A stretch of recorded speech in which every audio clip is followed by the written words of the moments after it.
Good evening, everybody. I am here just in time, and you are listening to Gilliteracy, where tonight I will also be Sam, and we will continue reading the books of the Glen Carrig by William Hope Hodgson in a bit, but obviously introductions are important, as always. So I'm going to do that. Hi, Diana. Hello. Good to see you. Thank you for the 7 months. Just adjusting myself on the seat, because, as I said, I'm here just in time, because I was just quickly running around the room to try and find my bookmark for this, because it was actually stuck in my Edgar Allan Poe collection. It had like become fused to the glue of the binding. But worry not, all is good. But yeah, thank you very much for the resub. I hope you're well. I saw you. I'm not actually going to say what I saw that you were doing on Steam, but I saw that you were playing a thing on Steam. I hope it's fun, and I hope that Lucy and I haven't contributed to like dragging you back into that. I'm sorry if so. But yeah, hello, welcome all. It's good to see you here. Yes, I am Sam. I will be your reader for tonight, as we revisit Spooky Island and the stricken souls that are stuck there. A chronic RuneScape on the brain. I'm sorry. You watched the trailer for the new Destiny dungeon, though. It looks cool. On a different subject. But yeah, how are we all? Is everybody well? I'm cold. It's cold this evening. Because winter has now set in. And yeah, like, I don't know, a few days ago, somewhere in the last week, I think, unless I was complaining about it last week, in which case sometime in the last fortnight, and time is once again rendered meaningless. The weather just went, nah, that's it, I'm done now, goodbye, that's me for the summer, and it's cold. Cold has set in. So, Joey is at present curled up with, his face buried into a blanket behind me. Which is fine as long as it keeps him occupied, which it won't. In about 20 minutes he's going to realise that I'm talking and climb over here for attention. Llama, you are... so you bundled the dog in a blanket. It's that kind of weather? Yep. It's comfy weather. It is. I'm drinking a recently made hot decaf coffee in my thickest jumper. Which works in part, but mainly serves to highlight the parts of me that don't get like adequate protection from the elements. My legs feel cold now because my top half's warm. Great. This is a problem still to be addressed, but you know, it does its thing. And perhaps not particularly well. No. Oh no, sore throat has progressed to head full of death. Oh, that sucks. I see. The hot toddy brigade are in. I am poorly armoured, take note. Yeah, now hang on. To what ends? Yeah, I don't know. How are we all doing? What have we been up to? This week, I guess I've mainly been playing God of War. The 2018 PlayStation port onto PC. Because I bought it like a couple of years ago. I meant to get around to it, and eventually did. It was okay. I have some gameplay issues with some of the sort of dissonance, which I'm not going to get into at length, because this is a chill reading stream and not a Sam Rants About video games stream. But the actual story, as delivered in the end, I thought was pretty good. Again, going to avoid spoilers for you, but they tied it quite nicely into the Norse mythology, which I'm not an expert on, but I'm a little bit familiar with the stories they were weaving into this, and yeah, it worked quite well.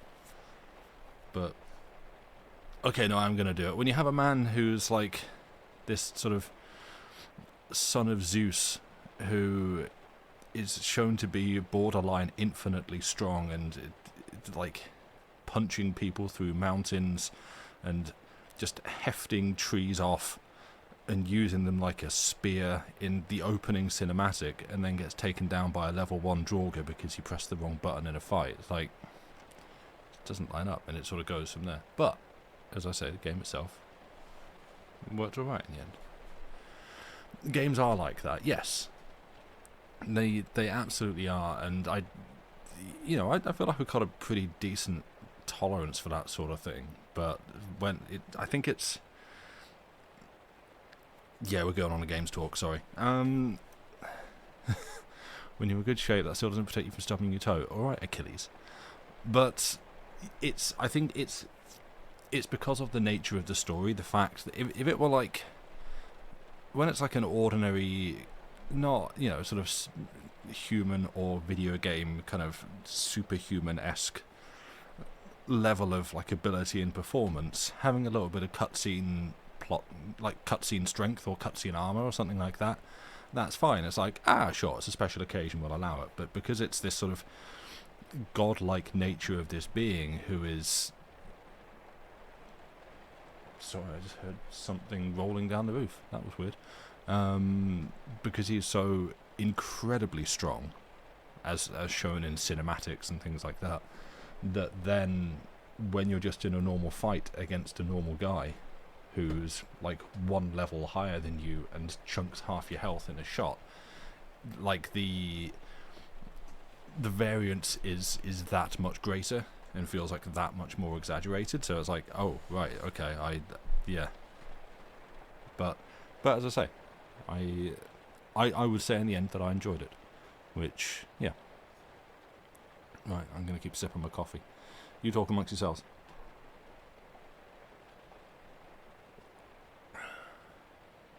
Good talk. Right. Yeah, I don't know if I've got much else to talk about, really.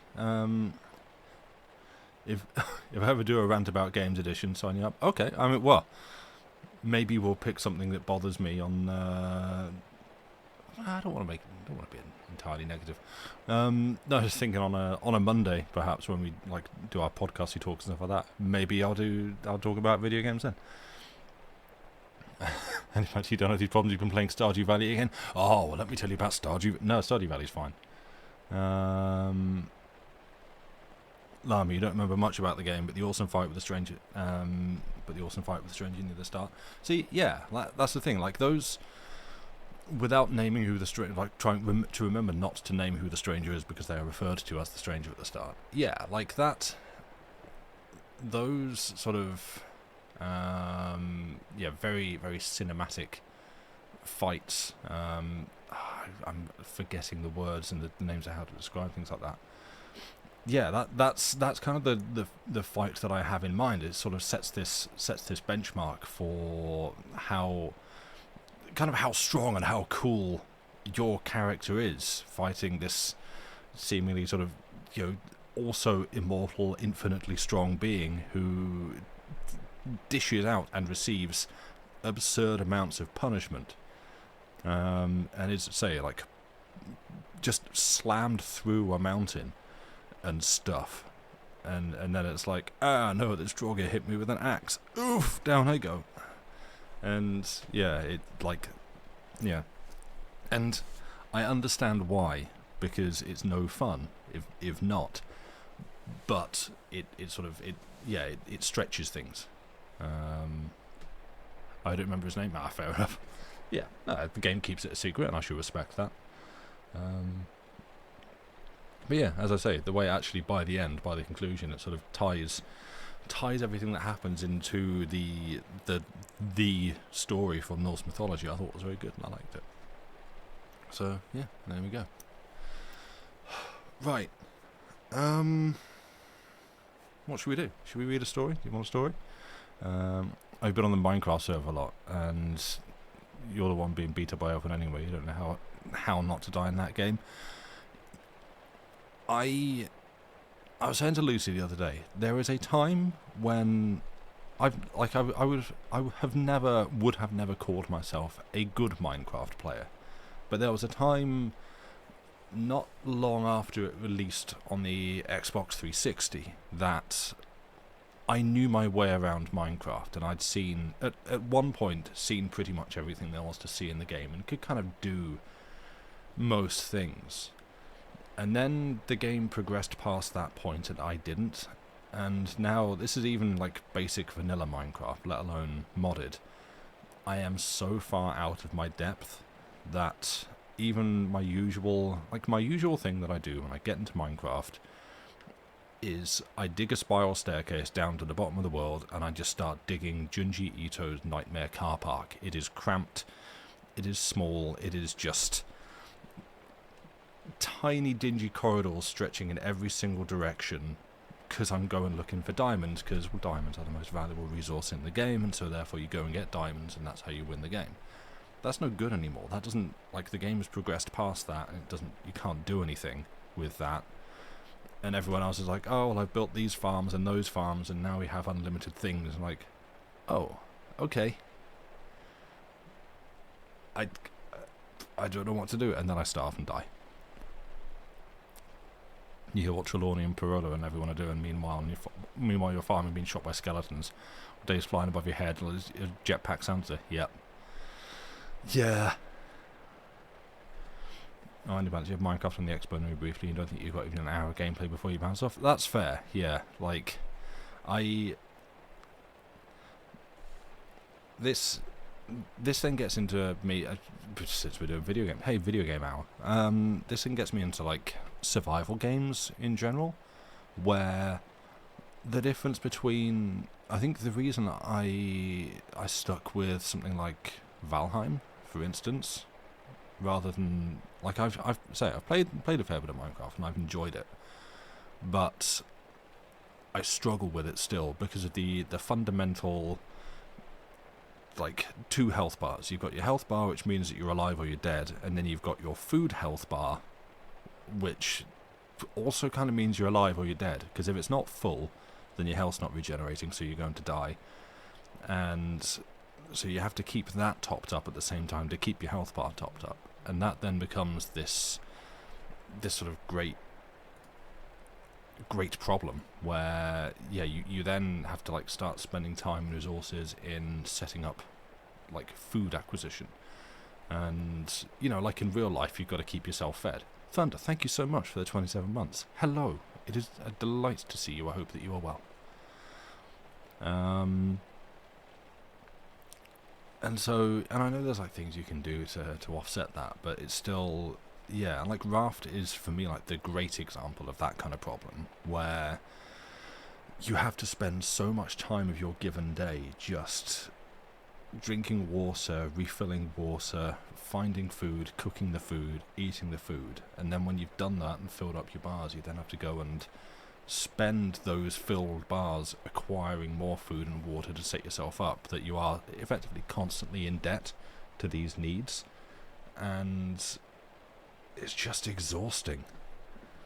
Yeah, that problem with Subnautica too. Yeah, and I know they tend to have options to reduce that and limit that, and I keep meaning to find the ones that do and actually play those games at my level. Survival sims like real life with pixels, yeah, but also on a much more truncated scale, because it's like, well, you know, an average person needs to eat this amount of food and this amount of water in a day. Okay, well, how long does a game day last? It's like, oh, about 45 minutes to an hour. Oh, but I still have to spend and sure, things cook faster as well, but it doesn't scale the same way, and so you have to spend, like, 45 minutes out of that hour doing all this food gathering and prep and stuff, and then it's like, great, well, now that I've got 15 minutes free to myself,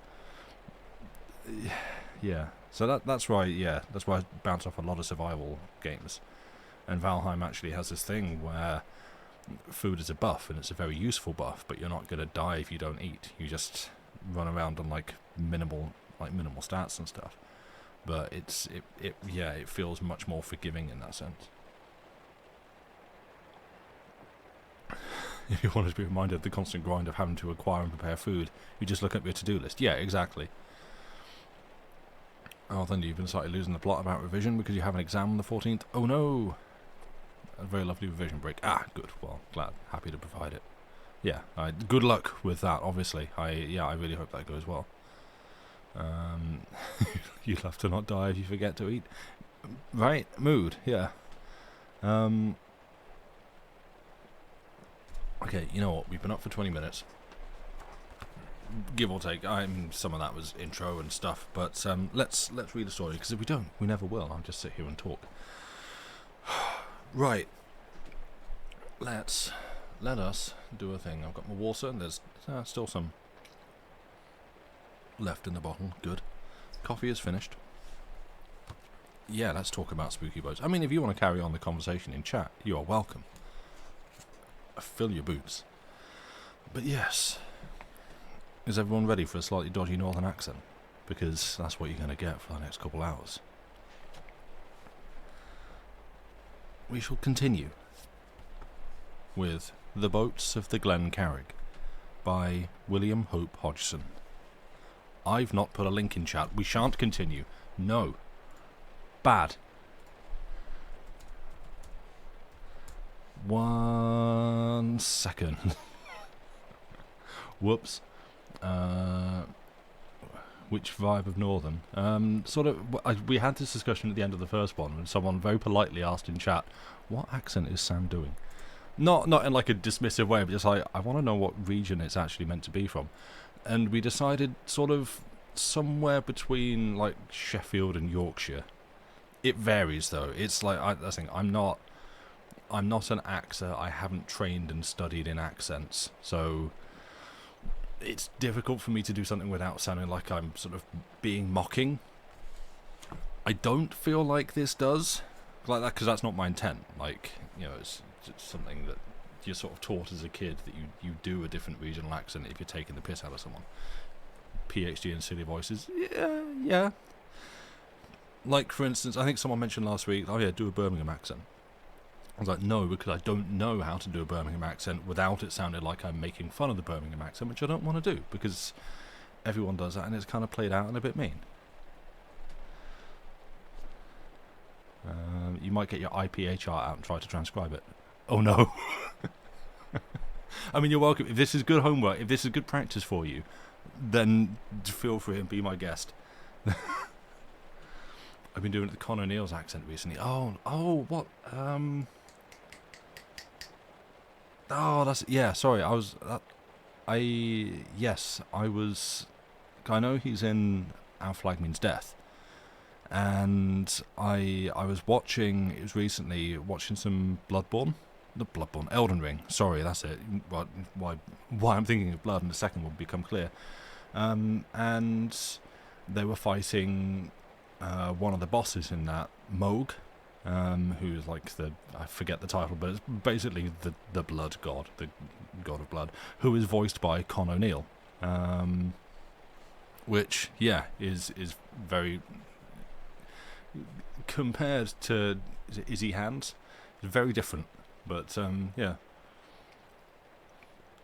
Oh no, Thunder, I'm absolutely fine with you doing it. I may not want to see the results, but you are welcome to do it. As I say, like, if it helps you, if this is like good like revision, good exam prep or whatever, if it's what you've been studying and doing, then yeah, go for it. Please be my guest. Down here is Mickey and Blood Brothers. I've never seen Blood Brothers, so no, I did not know that. Right.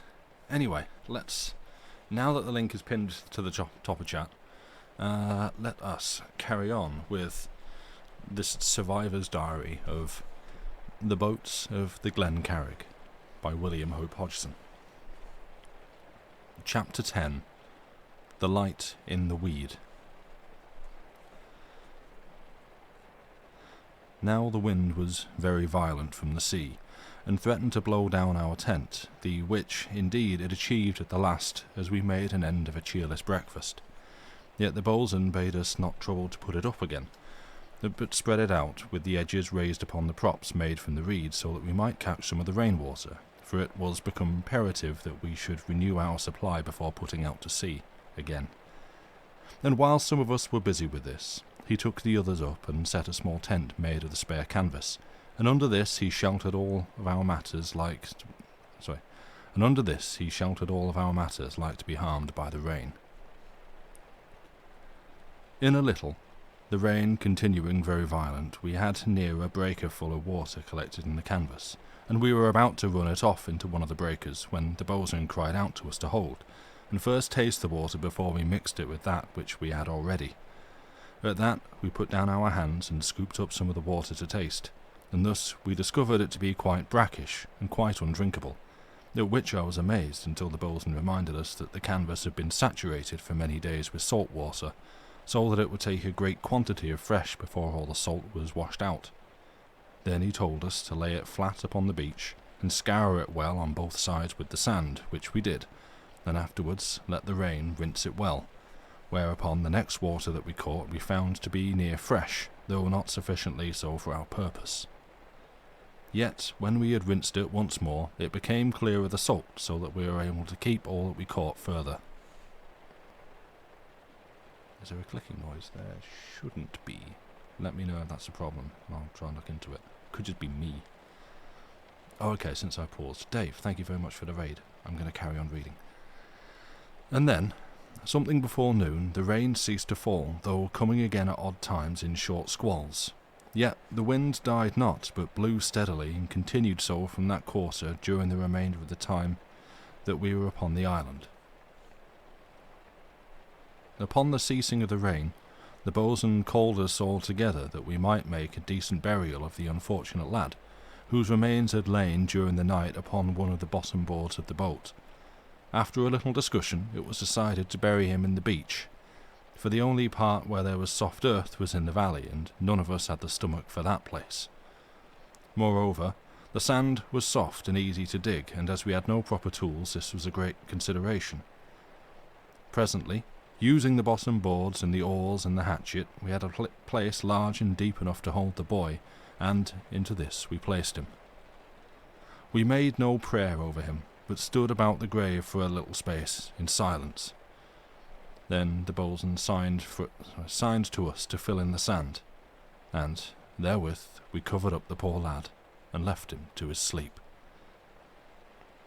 And presently we made our dinner, after which the boatswain served out to each one of us a very sound tot of the rum, for he was minded to bring us back again to a cheerful state of mind. After we had sat a while, smoking, the boatswain divided us into two parties to make a search through the island among the rocks. Perchance we should find water, collected from the rain, among the hollows and crevasses. For though we had gotten some through our device with the sail, yet we had by no means caught sufficient for our needs. He was especially anxious for haste, in that the sun had come out again, for he was feared that such small pools as we should find would be speedily dried up by its heat. Now the boatswain headed one party, and set the big seaman over the other, bidding all to keep their weapons very handy. Then he set out to the rocks about the base of the nearer hill, sending the others to the farther and greater one, and in each party we carried an empty breaker slung from a couple of the stout reeds, so that we might pull all such driblets as we could find, straight away into it, before they had time to vanish into the hot air. And, for the purpose of bailing up the water, we had brought with us our tin of pannikins, and one of the boat's bailers.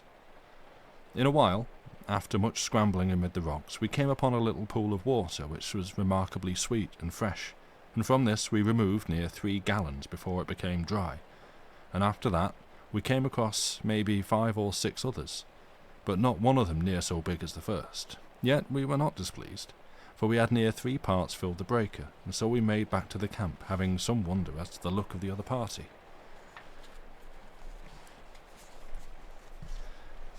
When we came near the camp, we found the others returned before us, and seeming in a very high content with themselves, so that we had no need to call to them as to whether they had filled their breaker. When they saw us, they set out to us at a run to tell us that they had come upon a great basin of fresh water in a deep hollow a third of the distance up the hill up the side of the far hill. And at this the boatswain bade us put down our breaker and made all of us to the hill, so that he might examine for himself whether their news was so good as it seemed. Presently, being guided by the other party, we passed around to the back of the far hill and discovered it to go upward to the top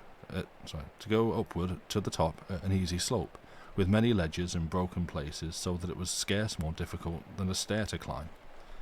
And so, having climbed perhaps 90 or 100 feet, we came suddenly upon the place which held the water, and found that they had not made too much of their discovery, for the pool was near 20 feet long by 12 broad, and so clear as though it had come from a fountain. Yet it had considerable depth, as we discovered by thrusting a spear shaft down into it. Now the boatswain, having seen for himself how good of a supply of water there was for our needs, seemed very much relieved in his mind, and declared that within 3 days at the most we might leave the island, at which we felt none of us any regret. Indeed, had the boat escaped harm, we had been able to leave the same day, but this could not be, for there was much to be done before we had her seaworthy again. Having waited until the boatswain had made complete his examination, we turned to descend, thinking that this would be the boatswain's intention, but he called to us to stay, and, looking back, we saw that he made to finish the ascent of the hill. At that, we hastened to follow him, though we had no notion of his reason for going higher. Presently, we were come to the top, and here we found a very spacious place, nicely level, save that in one or two parts it was crossed by deepish cracks, maybe half a foot to a foot wide, and perhaps 3 to 6 fathoms long. But apart from these and some great boulders, it was, as I have mentioned, a spacious place. Moreover, it was bone dry and pleasantly firm under one's feet, after so long upon the sand. I think even thus early I had some notion of the boatswain's design, for I went to the edge that overlooked the valley and peered down, and, finding it nigh a sheer precipice, found myself nodding my head as though it were in accordance with some part-formed wish. Presently, looking about me, I discovered the boatswain to be surveying that part which looked over towards the weed, and I made across to join him. Here, again, I saw that the hill fell away very sheer, and after that we went across to the seaward edge, and there it was near as abrupt as on the weed side. Then, having by this time thought a little upon the matter, I put it straight to the boatswain that here would make indeed a very secure camping place, with nothing to come at us upon our sides or back, and our front, where was the slope, could be watched with ease. And this I put to him with great warmth, for I was mortally in dread of the coming night. Now when I had made an end of speaking, the boatswain disclosed to me that this was, as I had suspicion, his intent, and immediately he called to the men that we should haste down and ship our camp to the top of the hill. At that the men expressed their approbation, and we made haste, every one of us, to the camp, and began straightway to move our gear to the hilltop. In the meanwhile, the boatswain, taking me to assist him, set to again upon the boat, being intent to get his batten nicely shaped to fit the side of the keel, so that it would bed well to the keel, but more particularly to the plank which had sprung outward from its place. And at this he laboured the greater part of that afternoon, using the little hatchet to shape the wood, which he did with surprising skill. Yet, when the evening was come, he had not brought it to his liking. But it must not be thought that he did naught but work at the boat, for he had the men to direct, and once he had made his way to the top of the hill to fix the place for the tent. And after the tent was up, he set them to carry the dry weed to the new camp, and at this he kept them until near dusk, for he had vowed never again to be without a sufficiency of fuel. But 2 of the men he sent to collect shellfish, putting 2 of them to the task because he would not have one alone upon the island, not knowing but there might be danger, even though it were bright day. And a most happy ruling it proved. For a little past the middle of the afternoon we heard them shouting at the other end of the valley, and, not knowing but that they were in need of assistance, we ran with all haste to discover the reason of their calling, passing along the right-hand side of the blackened and sodden vale. Upon reaching the further beach we saw a most incredible sight, for the 2 men were running towards us through the thick masses of the weed, while, no more than 4 or 5 fathoms behind, they were pursued by an enormous crab. Now I had thought the crab that we had tried to capture before coming to the island a prodigy unsurpassed, but this creature was more than treble its size, seeming as though a prodigious table were a chase of them, and moreover, spite of its monstrous bulk, it made better way over the weed than I should have conceived to be possible, running almost sideways with one enormous claw raised near a dozen feet into the air. Now, whether, omitting accidents, the men would have made good their escape to the firmer ground of the valley, where they could have attained a greater speed, I do not know. But suddenly one of them tripped over a loop of the weed, and the next instant lay helpless upon his face. He had been dead the following moment, but for the pluck of his companion, who faced round manfully upon the monster, and ran at it with his 20-foot spear. It seemed to me that the spear took it about a foot below the overhanging armour of the great black shell, and I could see that it penetrated some distance into the creature, the man having, by the aid of Providence, stricken it in a vulnerable part. Upon receiving this thrust, the mighty crab ceased at once its pursuit and clipped at the haft of the spear with its great mandible, snapping the weapon more easily than I had done the same thing to a straw. By the time we had raced up to the men, the one who had stumbled was again upon his feet, and turning to assist his comrade. But the bo'sun snatched his spear from him and leapt forward himself, for the crab was making now at the other man. Now the bo'sun did not attempt to thrust the spear into the monster, but instead he made 2 swift blows at the great protruding eyes, and in a moment the creature had curled itself up, helpless, save that the huge claw waved about aimlessly. At that, the bo'sun drew us off, though the man who had attacked the crab desired to make an end of it, averring that we should get some very good eating out of it. But to this the bo'sun would not listen, telling him that it was yet capable of very deadly mischief, but did any come within reach of its prodigious mandible. And after this, he bade them look no more for shellfish, but take out 2 of the fishing lines which we had, and see if they could catch aught from some safe ledge on the further side of the hill, upon which we made our camp. Then he returned to his mending of the boat. It was a little before the evening came down upon the island that the bo'sun ceased work, and after that he called to the men, who, having made an end of their fuel carrying, were standing near to place the full breakers, which we had not thought needful to carry to the new camp on account of their weight, under the upturned boat, some holding up to the gunwale while others pushed them under. Then the bo'sun laid the unfinished batten along with them, and we lowered the boat again over it, trusting to its weight to prevent any creature from meddling with aught. After that, we made at once to the camp, being wearifully tired, and with a hearty anticipation of supper. Upon reaching the hilltop, the men whom the bo'sun had sent with the lines came to show him some very fine fish, something like to a huge kingfish which they had caught a few minutes earlier. This, the bo'sun, after examining, did not hesitate to pronounce fit for food, whereupon they set to and opened and cleaned it.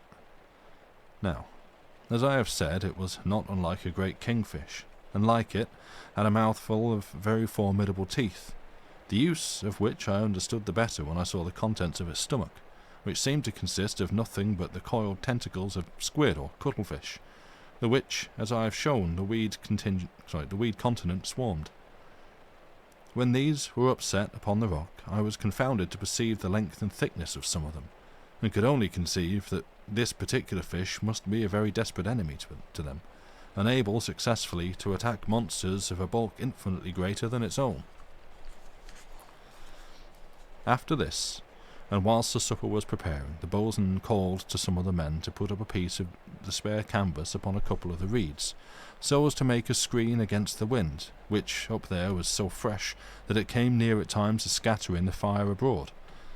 This they found not difficult, for a little on the windward side of the fire there ran one of the cracks of which I have made previous mention, and into this they jammed the supports, and so in very little time had the fire screened. Presently the supper was ready, and I found the fish to be very fair eating, though somewhat coarse, but this was no great matter for concern with so empty a stomach as I contained. And here I would remark that we made our fishing save our provisions through all our stay on the island.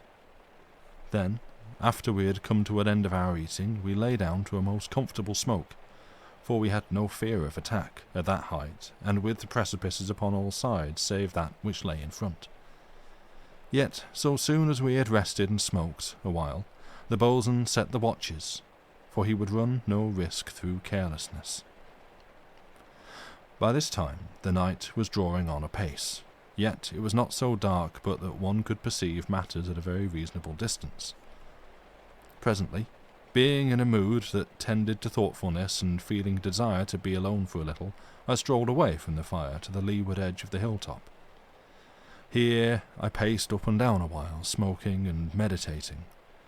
Anon I would stare out across the immensity of the vast continent of weed and slime that stretched its incredible desolation out beyond the darkening horizon, and there would come at the thoughts to me of the terror of men whose vessels had been entangled among its strange growths, so that my thoughts came to the lone derelict that lay out there in the dusk, and I fell to wondering what had been the end of her people, and at that I grew yet more solemn in my heart. For it seemed to me that they must have died at last by starvation, and if not by that, then by the act of some one of the devil creatures which inhabited that lonely weed world. And then, even as I fell upon this thought, the boatswain clapped me upon the shoulder, and told me in a very hearty way to come to the light of the fire, and banish all melancholy thoughts, for he had a very penetrating discernment, and had followed me quietly from the camping place, having had reason once or twice before to chide me for gloomy meditations. And for this, and many other matters, I had grown to like the man, the which I could almost believe at times was his regarding of me.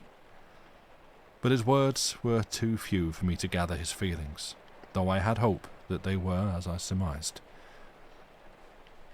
And so I came back to the fire, and presently, it not being my time to watch until after midnight, I turns into the tent for a spell of sleep, having first arranged a comfortable spread of some of the softer portions of the dry weed to make me a bed.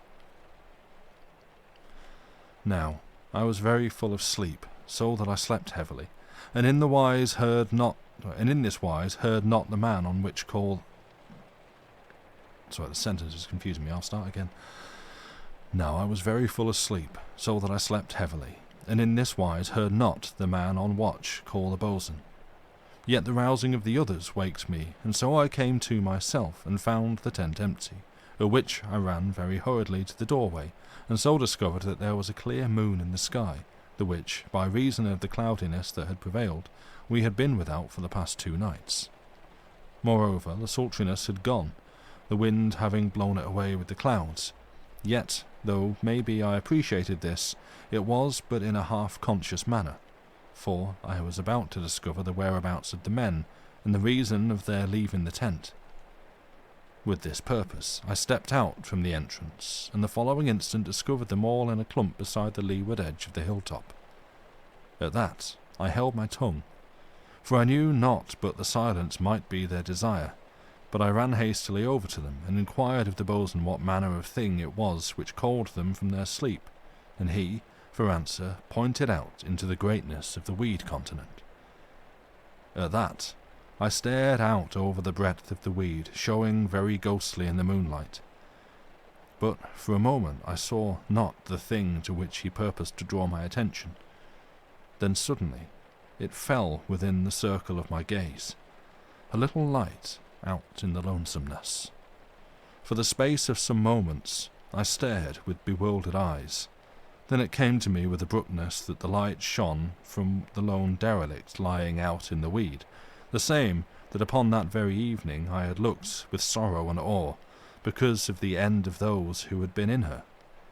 And now, behold a light burning seemingly within one of her after cabins, though the moon was scarce powerful enough to enable the outline of the hulk to be seen clear of the rounding wilderness. And from this time until the day we had no more sleep, but made up the fire and sat round it full of excitement and wonder, and getting up continually to discover if the light still burned. This it ceased to do about an hour after I had first seen it, but it was the more proof that some of our kind were no more than the half of a mile from our camp. And at last the day came.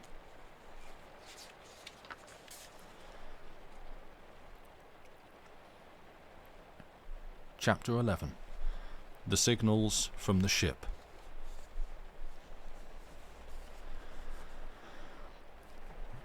Now, so soon as it was clearly light, we went, all of us, to the leeward brow of the hill to stare upon the derelicts, which, now we had cause to believe no derelicts, but an inhabited vessel. Yet though we watched her for upwards of 2 hours, we could discover no sign of any living creature, the which, indeed, we had been in cooler minds, we had not thought strange, seeing that she was also shut in by the great superstructure. But we were hot to see a fellow creature after so much lonesomeness and terror in strange lands and seas, and so could not by any means contain ourselves in patience until those aboard the hulk should choose to discover themselves to us. And so, at last, being wearied with watching, we made up made it up together to shout when the boatswain should give us the signal, by this means making a good volume of sound, which we conceived the wind might carry down to the vessel. Yet, though we raised many shouts, making it, as it seemed to us, a very great noise, there came no response from the ship, and at last we were fain to cease from our calling, and ponder some other way of bringing ourselves to the notice of those within the hulk. For a while we talked, some proposing one thing and some another, but none of them seeming like to achieve our purpose. And after that we all fell marvelling that the fire which we had lit in the valley had not awakened them to the fact that some of their fellow creatures were upon the island. For, had it, we could not suppose that they would have kept a perpetual watch upon the island until such time as they should have been able to attract our notice. Nay, more than this, it was scarce credible that they should not have made an answering fire or set some of their bunting above the superstructure, so that our gaze should be arrested upon the instant we chanced to glance towards the hulk. But so far from this, there appeared even a purpose to shun our attention, for that light which we had viewed in the past night was more in the way of an accident than of the nature of a purposeful exhibition. And so, presently we went to breakfast, eating heartily. Our night of wakefulness had given us mighty appetites, but for all that we were so engrossed by the mystery of the lonesome craft that I doubt if any of us knew what manner of food it was with which we filled our bellies. For first one view of the matter would be raised, and when this had been combated another would be broached, and in this wise it came up, finally, that some of the men were falling in doubt whether the ship was inhabited by anything human, saying rather that it might be held by some demonic creature of the great weed continent. At this proposition there came among us a very uncomfortable silence, for not only did it chill the warmth of our hopes, but seemed like to provide us with a fresh terror, who were already acquainted with too much.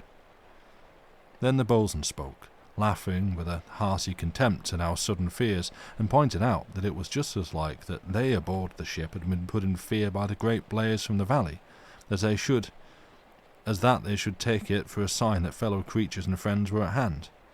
For, as he put it to us, who of us could say what fell brutes and demons the weed continent did hold, and if we had reason to know that there were very dread things among the weed, how much the more must they, who had, for all we know, been many years beset around by such. And so, as he went on to make clear, we might suppose that they were very well aware there had come some creatures to the island. Yet, maybe they desired not to make themselves known until they had been given sight of them, and because of this, we must wait until they chose to discover themselves to us. Now, when the boatswain had made an end, we felt each of us greatly cheered, for his discourse seemed very reasonable. Yet there were many matters that troubled our company. For, as one put it, it was not mightily strange that we had not had previous sight of their light, or, in the day, of the smoke from their galley fire. But to this the boatswain replied that our camp hitherto had lain in a place where we had not sight, even of the great world of weed, leaving alone any view of the derelict. And more, that at such times as we had crossed to the opposite beach we had been occupied too sincerely to have much thought to watch the hulk, which, indeed, from that position showed only her great superstructure. Further, that, until the preceding day, we had but once climbed to any height, and that from our present camp the derelict could not be viewed, and to do so we had to go near the leeward edge of the hilltop.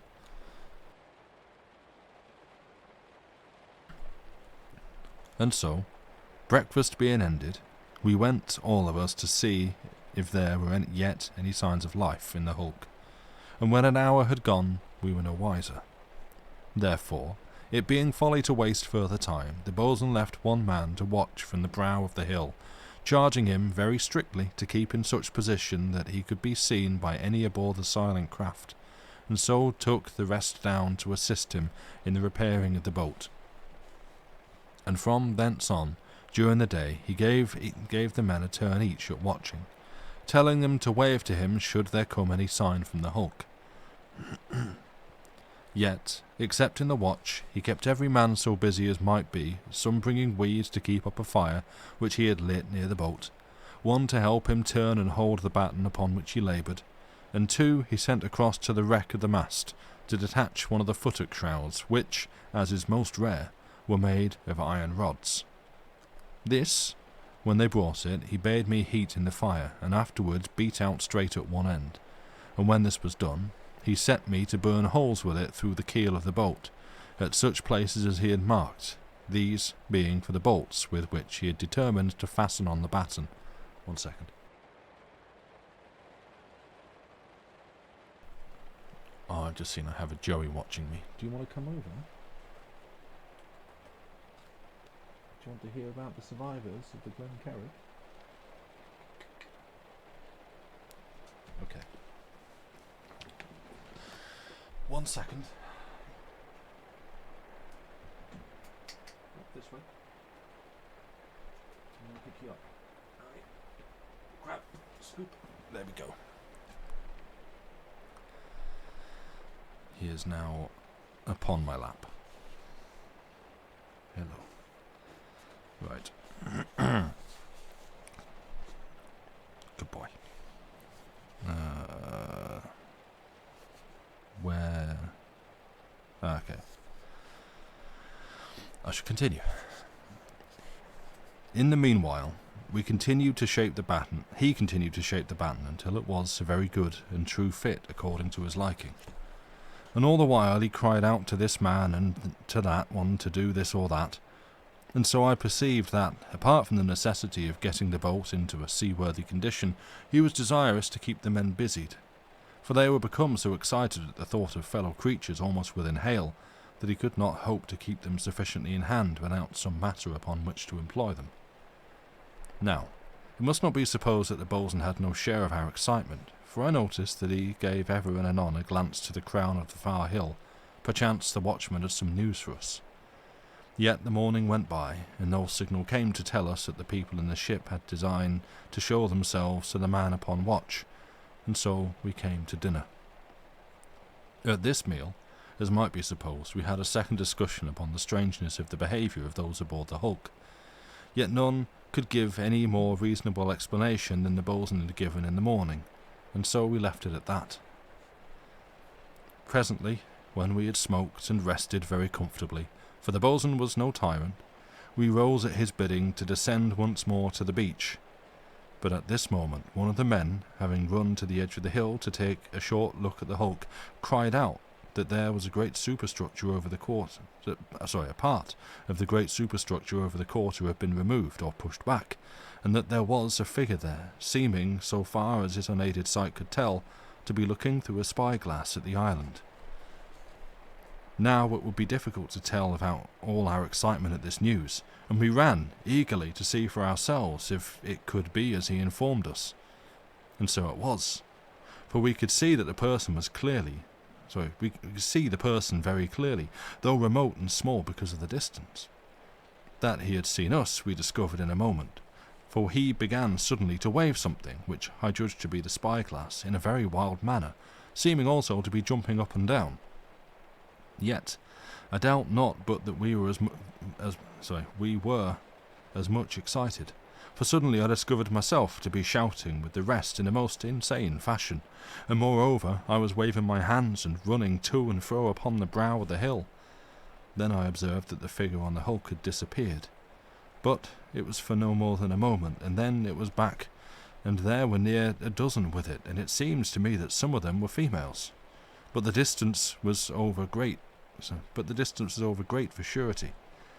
Now these, all of them, seeing us upon the brow of the hill, where we must have shown up plain against the sky, began at once to wave in a very frantic way, and we, replying in like manner, shouted ourselves hoarse with vain greetings. But soon we grew wearied of the unsatisfactoriness of this method of showing our excitement, and once took a piece of the square canvas and let it steam out into the wind, waving it to them.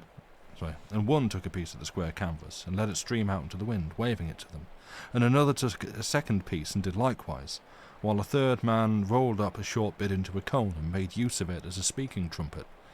though I doubt if his voice carried any the further because of it. For my part, I had seized one of the long bamboo-like reeds which were lying about near the fire, and with this I was making a very brave show, so that it may be seen how very great and genuine was our exultation upon our discovery of these poor people shut off from the world within that lonesome craft. Then, suddenly, it seemed to come to us to realize that they were among the weed, and we upon the hilltop, and that we had no means of bridging that which lay between. And at this, we faced one another to discuss what we should do to effect the rescue of those within the hulk. Yet it was little that we could even suggest, for though one spoke of how we had seen a rope cast by means of a mortar to a ship that lay offshore, yet this helped us not, for we had no mortar. But here the same man cried out that they in the ship might have such a thing, so that they would be able to shoot the rope to us, and at this we thought more upon his saying, for if they had such a weapon, then might our difficulties be solved. Yet we were greatly at a loss to know how we should discover whether they were possessed of one, and, further to explain our design to them. But here the boatswain came to our help, and bade one man go quickly and char some of the reeds in the fire, and whilst this was doing, he spread out upon the rock one of the spare lengths of canvas. Then he sung out to the man to bring him one of the pieces of charred reed, and with this he wrote our question upon the canvas, calling for fresh charcoal as he required it. Then, having made an end of writing, he bade two of the men take hold of the canvas by the ends and expose it to the view of those in the ship, and in this manner we got them to understand our desires. For, presently, some of them went away and came back after a little, and held up for us to see a very great square of white, and upon it a great No. And at this we were again at our wits' ends to know how it would be possible to rescue those within the ship. Joey wishes to leave. 1 second.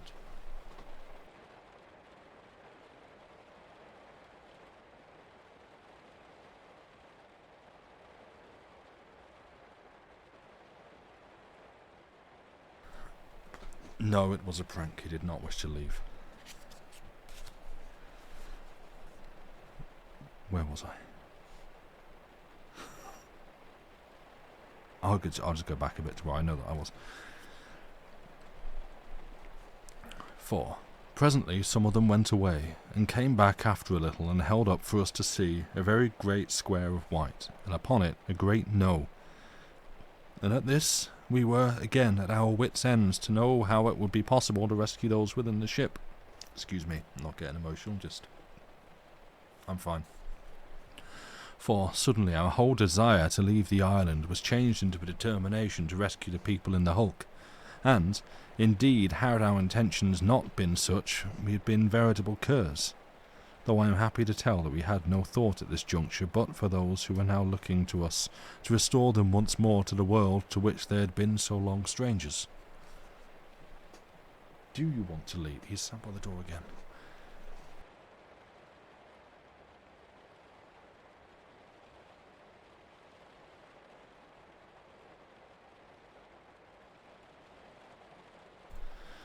Yes, he did want to leave, he just needed to take a run-up at it. Okay. Now, as I have said, we were again at our wits' ends to know how to come at those within the hulk. And there we stood, all of us, talking together. Perchance we should hit upon some plan, and anon we would turn and wave to those who watched us so anxiously. Yet a while passed, and we had come no nearer to a method of rescue.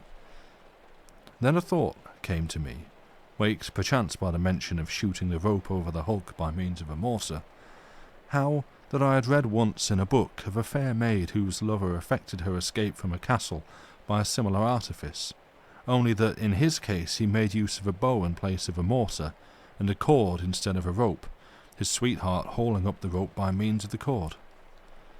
Now it seemed to me a possible thing to substitute a bow for the mortar, if only we could find the material with which to make such a weapon, and with this in view I took up one of the lengths of the bamboo-like reed and tried the spring of it, which I found to be very good. for this curious growth, of which I have spoken hitherto as a reed, had no resemblance to that plant beyond its appearance, it being extraordinarily tough and woody, and having considerably more nature than a bamboo. Now, having tried the spring of it, I went over to the tent and cut a piece of Samson line which I found among the gear, and with this and the reed I contrived a rough bow. Then I looked about until I came upon a very young and slender reed, which had been cut with the rest, and from this I fashioned some sort of an arrow, feathering it with a piece of one of the broad stiff leaves which grew upon the plant, and after that I went forth to the crowd about the leeward edge of the hill. Now, when they saw me thus armed, they seemed to think that I intended a jest, and some of them laughed, conceiving that it was a very odd action on my part. But when I explained that which was in my mind, they ceased from laughter, and shook their heads, making that I did but waste time. For, as they said, nothing save gunpowder could cover so great a distance. And after this they turned again to the bo'sun, with whom some of them seemed to be in argument, and so for a little space I held my peace, and listened. Thus I discovered that certain of the men advocated the taking of the boat, so soon as it was sufficiently repaired, and making a passage through the weed to the ship, which they proposed to do by cutting a narrow canal. But the bo'sun shook his head, and reminded them of the great devilfish and crabs, and the worse things, which the weed concealed, saying that those in the ship would have done it long since had it been possible, and at that the men were silenced, being robbed of their unreasoning ardour by his warnings. Now, just at this point there happened a thing which proved the wisdom of that which the bo'sun contended. For suddenly one of the men cried out to us to look, and at that we turned quickly, and saw that there was a great commotion among those who were in the open place in the superstructure. For they were running this way and that, and some were pushing to the slide which filled the opening. And then, immediately we saw the reason for their agitation and haste, for there was a stir in the weed near to the stem of the ship, and the next instant monstrous tentacles were reached up to the place where had been the opening, but the door was shut, and those aboard the hulk in safety. At this manifestation the men about me who had proposed to make use of the boat, and the others also, cried out their horror at the vast creature, and, I am convinced, had the rescue depended upon their use of the boat, then had those in the hulk been forever doomed. Now, conceiving that this was a good point at which to renew my importunities, I began once again to explain the probabilities of my plan succeeding, addressing myself more particularly to the bo'sun. I told how that I had read that the ancients made mighty weapons, some of which could throw a great stone so heavy as 2 men, over a distance surpassing 1/4 of a mile. Moreover, that they compassed huge catapults, which threw a lance or a great arrow even further. On this he expressed much surprise, never having heard of the like, but doubted greatly that we should be able to construct such a weapon. Yet I told him that I was prepared, for I had the plan of one clearly in my mind, and further I pointed out to him that we had the wind in our favour, and that we were a great height up, which would allow the arrow to travel the further before it came so low as the weed. Then I stepped to the edge of the hill, and, bidding him watch, fitted my arrow to the string, and, having bent the bow, loosed it, whereupon, being aided by the wind and the height on which I stood, the arrow plunged into the weed at a distance of near 200 yards from where we stood, that being about 1/4 of the distance on the road to the derelict. At that the bo'sun was won over to my idea, though, as he remarked, the arrow had fallen nearer had it been drawing a length of yarn after it, and to this I assented, but pointed out that my bow and arrow was but a rough affair, and, more, that I was no archer. Yet I promised him that the bow that I should make, to cast a shaft clean over the hulk, did he but give me his assistance, and bid the men to help. Now, as I have come to regard it in the light of greater knowledge, my promise was exceeding rash, but I had faith in my conception, and was very eager to put it to the test, the which, after much discussion at supper, it was decided I should be allowed to do. And that brings us to the end of the chapter, and where we shall take a break for this evening. So, you know the drill. get up and stretch and move around as much as you are able. Stretch out the limbs that you have, cycle the fluids, and I'll see you back here in about 5 minutes or so, friends. Bye for now.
hello. Yeah, I enjoyed that the solution to the problem that they hit upon is yeah, trebuchet memes. I told the Bolton that there were devices in ancient warfare that could hurl a 90-kilogram weight over 300 meters. At this, he went immediately to the internet and began posting about it. It's, yeah. And yes, the Bosun continues to be the hero of the story, right? This is William Hope Hodgson's character's fanfic about the very cool Bosun that he served with once, who absolutely doesn't have a crush on. No.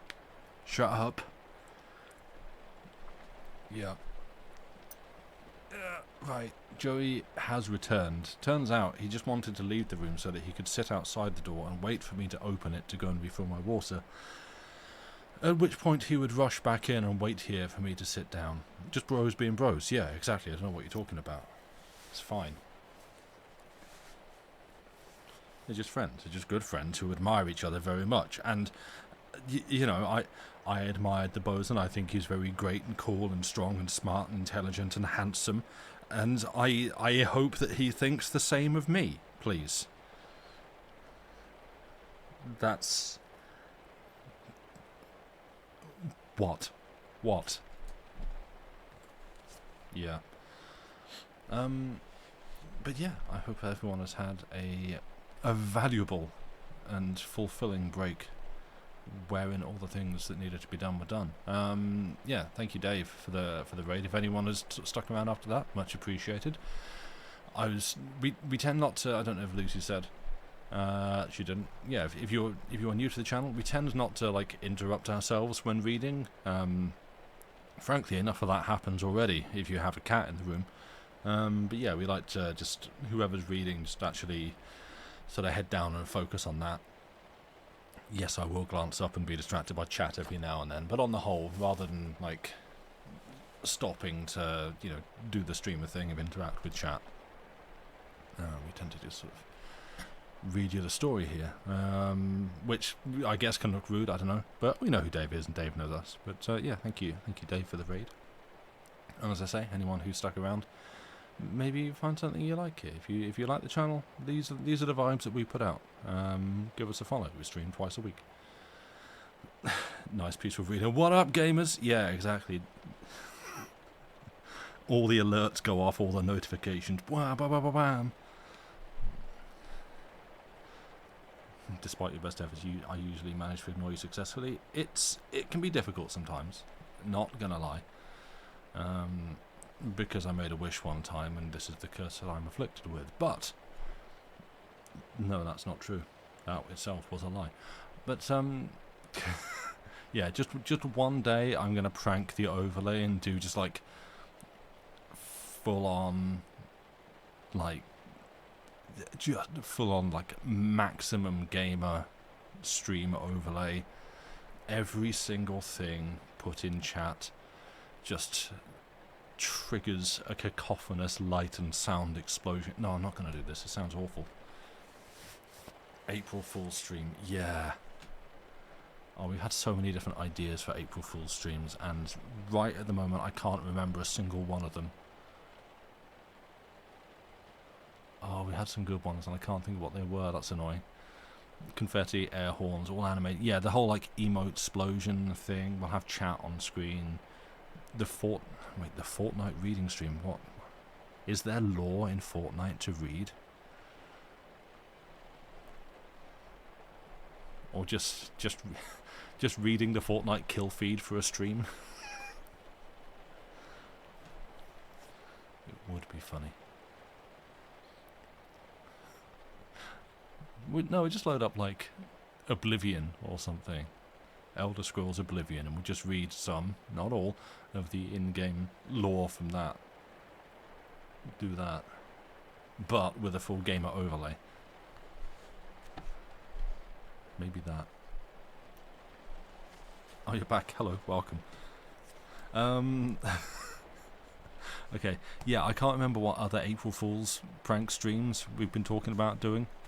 I know there were some good ones that would take a lot of effort, but I can't remember what they were. But also, now that I've said this, people will be on the lookout, and we get to April 1st, you'll be expecting it.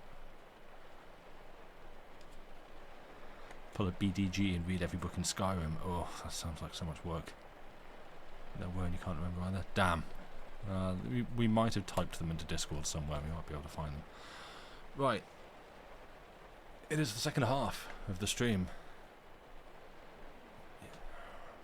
That's going to bother me now. I'm going to be thinking of those.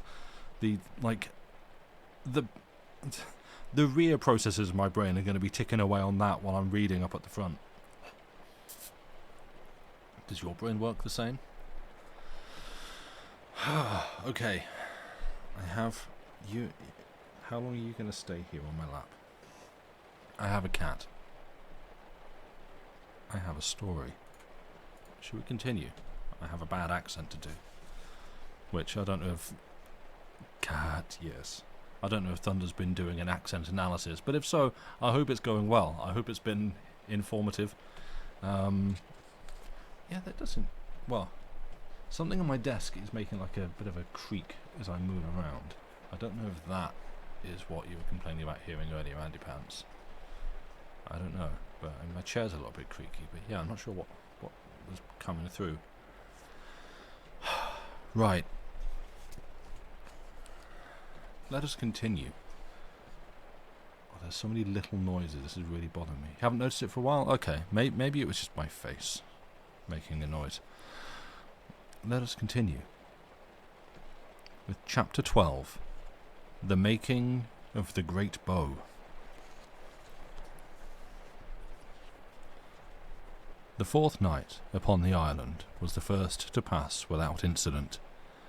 It is true that a light showed from the hulk out in the weed, but now that we had made some acquaintance with her inmates, it was no longer a cause for excitement, so much as contemplation. As for the valley where the vile things had made an end of Job, it was very silent and desolate under the moonlight, for I made a point to go and view it during my time on watch. Yet, for all that it lay empty, it was very eerie. I'll try that again. Yet, for all that it lay empty, it was very eerie, and a place to conjure up uncomfortable thoughts, so that I spent no great time pondering it. This was the second night on which we had been free from the terror of the devil things, and it seemed to me that the great fire had put them in fear of us and driven them away. But of the truth or error of this idea I was to learn later. Now, it must be admitted that, apart from a short look into the valley and occasional starings at the light out in the weeds, I gave little attention to aught but my plans for the great bow, and to such use did I put my time, that when I was relieved I had each particular and detail worked out, so that I knew very well just what to set the men doing so that we should make a start in the morning. Presently, when the morning had come and we had made an end of breakfast, we turned to upon the great bow, and the boatswain directing the men under my supervision. Now, the first matter to which I bent attention was the raising to the top of the hill of the remaining half of that portion of the topmast which the boatswain had split in twain to procure the batten for the boat. To this end, we went down, all of us, to the beach where lay the wreckage, and, getting about the portion which I intended to use, carried it to the foot of the hill. Then we set a man to the top to let down the rope by which we had moored the boat to the sea anchor, and then we had bent this on securely to the piece of timber. And when we had bent this on securely to the piece of timber, we returned to the hilltop and tailed on to the rope, and so, presently, after much weariful pulling, had it up. The next thing I desired was the split face of the timber should be rubbed straight, and this the boatswain understood to do, and whilst he was about it, I went with some of the men to the grove of reeds, and here, with great care, I made a selection of some of the finest, these being for the bow, and after that I cut some which were very clean and straight, intending them for the great arrows. With these we returned once more to the camp, and there I set to and trimmed them of their leaves, keeping these latter, for I had a use for them. Then I took a dozen reeds and cut them each to a length of 25 feet, and afterwards notched them for the strings. In the meanwhile, I had sent 2 men down to the wreckage of the mast to cut away a couple of the hempen shrouds and bring them to the camp, and they, appearing about this time, I set to work to unlay the shrouds so that they might get out the fine white yarns which lay beneath the outer covering of tar and blacking. These, when they had come at them, we found to be very good and sound, and this being so, I bid them make 3-yard sennet, meaning it for the strings of the bows. Now, it will be observed that I have said bows, and this I will explain. It had been my original intention to make one great bow, lashing a dozen of the reeds together for the purpose, but this, upon pondering it, I conceived to be but a poor plan, for there would be much life and power lost in the rendering of each piece through the lashings when the bow was released. To obviate this, and further to compass the bending of the bow, the which had at first been a source of puzzlement to me as to how it was to be accomplished, I had determined to make 12 separate bows, and these I intended to fasten at the end of the stock one above the other, so that they were all in one plane vertically, and because of this conception I should be able to bend the bows one at a time, and slip each string over the catch notch, and afterwards frap the 12 strings together in the middle part, so that they would be but one string to the butt of the arrow. All this I explained to the boatswain, who, indeed, had been exercised in his own mind as to how we should be able to bend such a bow as I intended to make, and he was mightily pleased with my method of evading this difficulty, and also one other, which else had been greater than the bending, and that was the stringing of the bow, which would have proved very awkward work. Presently, the boatswain called out to me that he had got the surface of the stock sufficiently smooth and nice, and at that I went over to him, for now I wished him to burn a slight groove down the centre, running from end to end, and this I desired to be done very exactly, for upon it depended much of the true flight of the arrow. Then I went back to my own work, for I had not yet finished notching the bows. Presently, when I had made an end of this, I called for a length of the sennet, and, with the aid of another man, contrived to string one of the bows. This, when I had finished, I found to be very springy, and so stiff to bend that I had all that I could manage to do so, and at this I felt very satisfied. Presently it occurred to me that I should do well to set some of the men to work upon the line which the arrow was to carry, for I determined that this should be made also from the white hemp yarns, and, for the sake of lightness, I conceived that one thickness of yarn would be sufficient. But, so that it might compass enough of strength, I bid them split 3 yarns and lay the 2 halves up together, and in this manner they made me a very light and sound line, though it must not be supposed that it was finished at once, for I needed over half a mile of it, and thus it was later finished than the bow itself. Having now gotten all things in train, I set me down to work upon one of the arrows, for I was anxious to see what sort of a fist I should make of them, knowing how much would depend upon the balance and truth of the missile.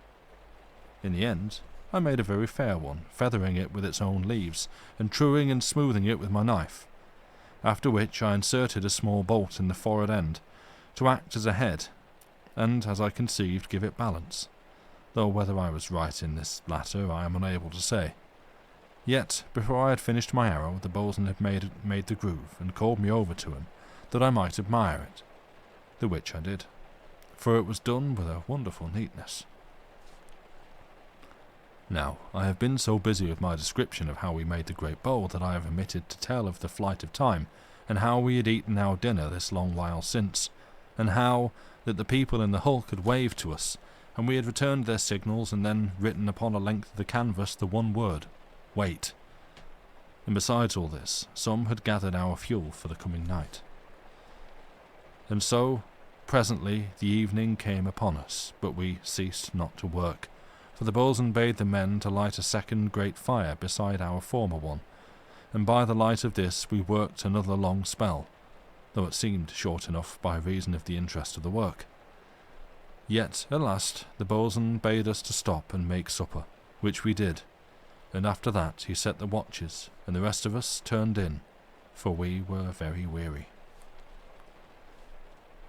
In spite of my previous weariness, when the man whom I relieved called me to take my watch, I felt very fresh and wide awake, and spent a great part of the time, as on the preceding night, in studying over my plans for completing the great bow, and it was then that I decided finally in what manner I would secure the bows athwart the end of the stock, for until then I had been in some little doubt, being divided between several methods. Now, however, I concluded to make 12 grooves along the sawn end of the stock, and fit the middles of the bows onto these, one above the other, as I have already mentioned, and then to lash them at each side to bolts driven down into the sides of the stock.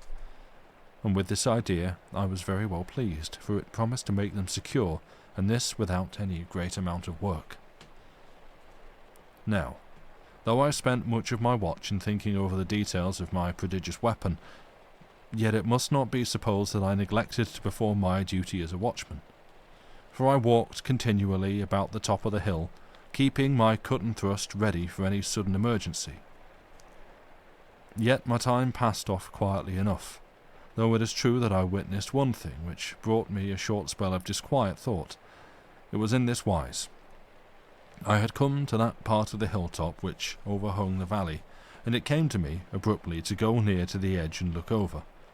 Thus, the moon being very bright, and the desolation of the valley reasonably clear to the eye, it appeared to me, as I looked, that I saw a movement among certain of the fungi, which had not burnt, but stood up, shriveled and blackened in the valley. Yet by no means could I be sure that it was not a sudden fancy, born of the eeriness of that desolate-looking vale, the more so as I was like to be deceived because of the uncertainty which the light of the moon gives.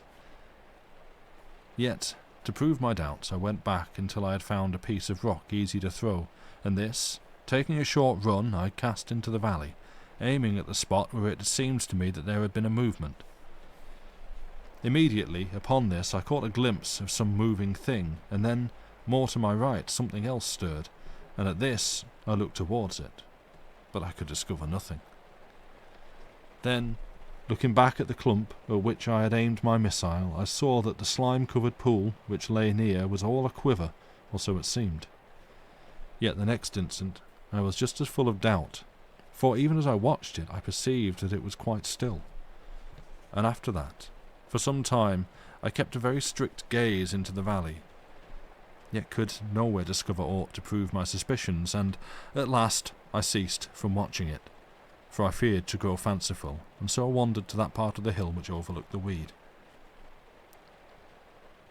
Presently, when I had been relieved, I returned to sleep, and so till the morning. Presently, when I had been relieved, I returned to sleep, and so till the morning. Then, when we had made each of us a hasty breakfast, for all were grown mightily keen to see the great bow completed, we set to upon it, each at our appointed task. Thus the boatswain and I made it our work to make the 12 grooves athwart the flat end of the stock, into which I proposed to fit and lash the bows, and this we accomplished by means of the iron futtock shroud, which we heated in its middle part, and then, each taking an end, protecting our hands with the canvas, we went one on each side and applied the iron until at length we had the grooves burnt out very nicely and accurately.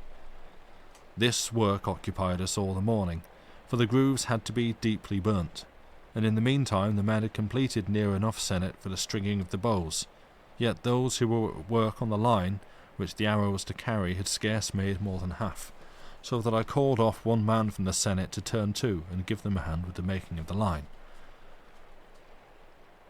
When dinner was ended, and the boatswain and I set to about fitting the bows into their places, which we did, and lashed them into 24 bolts, 12 a side, driven into the timber of the stock, about 12 inches in from the end.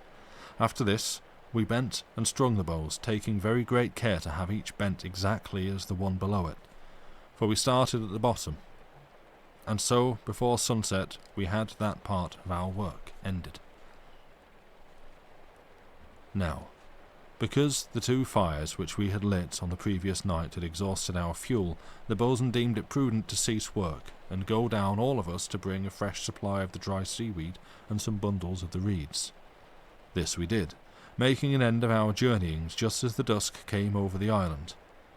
Then, having made a second fire, as on the preceding night, we had our first supper, and after that another spell of work, all the men turning to upon the line which the arrow was to carry, whilst the bosun and I set to, each of us, upon the making of a fresh arrow, for I had realized that we should have to make 1 or 2 flights before we could hope to find our range and make true our aim.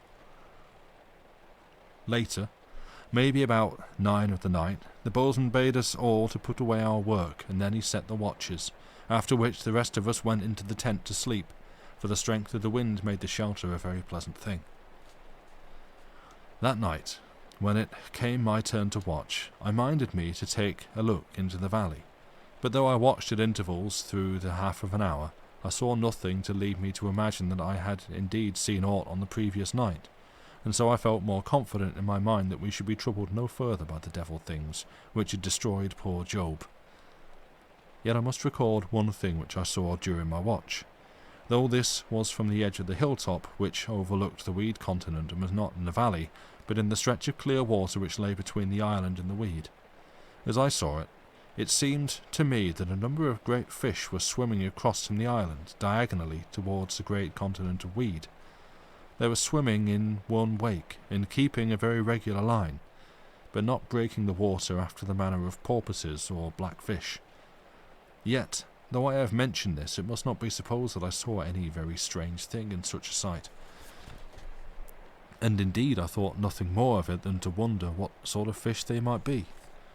For as I saw them indistinctly in the moonlight, they made a queer appearance, seeming each of them to be possessed of 2 tails, and further, I could have thought I perceived a flicker as of tentacles just beneath the surface, but of this I was by no means sure. Upon the following morning, having hurried our breakfast, each of us set to again upon our tasks, for we were in hopes to have the great bow at work before dinner. Soon the bosun had finished his arrow, and mine was completed very shortly after, so that there lacked nothing now to the completion of our work, save the finishing of the line and the getting of the bow into position. This latter, assisted by the men, we proceeded now to effect, making a level bed of rocks near the edge of the hill which overlooked the weed.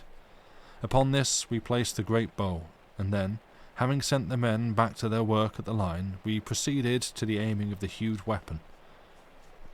Now, when we had gotten the instrument pointed, as we conceived, straight over the hulk, the which we accomplished by squinting along the groove which the bosun had burnt down the centre of the stock, we turned to upon the arranging of the notch and trigger, the notch being to hold the strings when the weapon was set, and the trigger, the board bolted on loosely at the side just below the notch, to push them upwards out of this place when we desired to discharge the bow. This part of the work took up no great portion of our time, and soon we had all ready for our first flight.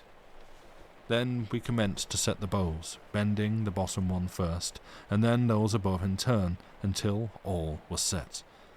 And after that, we laid the arrow very carefully in the groove. Then I took 2 pieces of spun yarn and frapped the strings together at each end of the notch, and by this means I was assured that all the strings would act in unison when striking the butt of the arrow. And so we had all things ready for the discharge, whereupon I placed my foot upon the trigger and, bidding the bosun watch carefully the flight of the arrow, pushed downwards. The next instant, with a mighty twang and a quiver that made the great stock stir on its bed of rocks, the bow sprang to its lesser tension, hurling the arrow outwards and upwards in a vast arc. Now it may be conceived with what mortal interest we watched its flight, and so in a minute discovered that we had aimed too much to the right, for the arrow struck the weeds ahead of the hulk, but beyond it. At that, I was filled near to bursting with pride and joy, and the men who had come forward to witness the trial shouted to acclaim my success, whilst the bosun clapped me twice upon the shoulder to signify his regard, and shouted as loud as any. And now it seems to me that we had but to get the true aim, and the rescue of those in the hulk would be but a matter of another day or 2.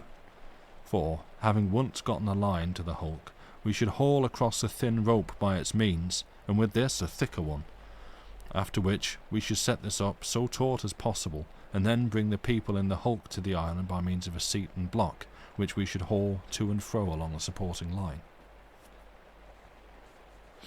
Now, having realised that the bow would indeed carry so far as the wreck, we made haste to try our second arrow, and at the same time we bade the men go back to their work upon the line, for we should have need of it in a very little while.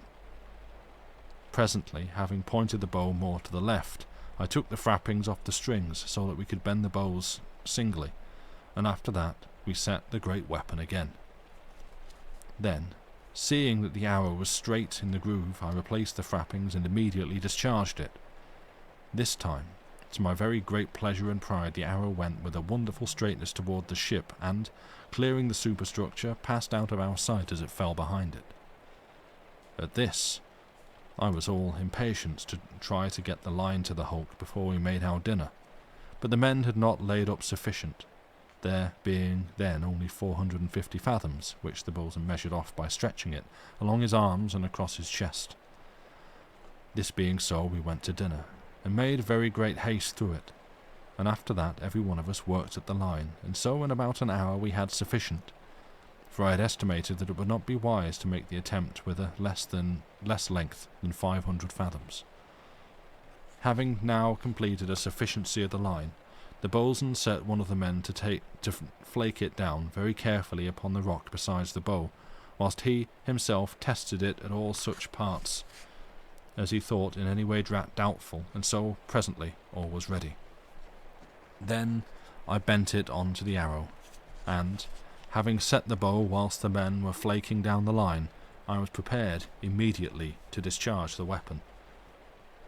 Now, all the morning a man upon the hulk had observed us through the spyglass from a position that brought his head just above the edge of the superstructure, and being aware of our intentions, having watched the previous flights, he understood the boatswain when he beckoned to him that we had made ready for a third shot, and so with an answering wave of his spyglass he disappeared from our sight. At that, having first turned to see that all were clear of the line, I pressed down the trigger, my heart beating very fast and thick, and so in a moment the arrow was sped. But now, doubtless because of the weight of the line, it made nowhere near so good a flight as on the previous occasion, the arrow striking the weed some 200 yards short of the hulk, and at this I could near have wept with vexation and disappointment. Immediately, upon the failure of my shot, the boatswain called to the men to haul in the line very carefully, so that it should not be parted through the arrow catching in the weed.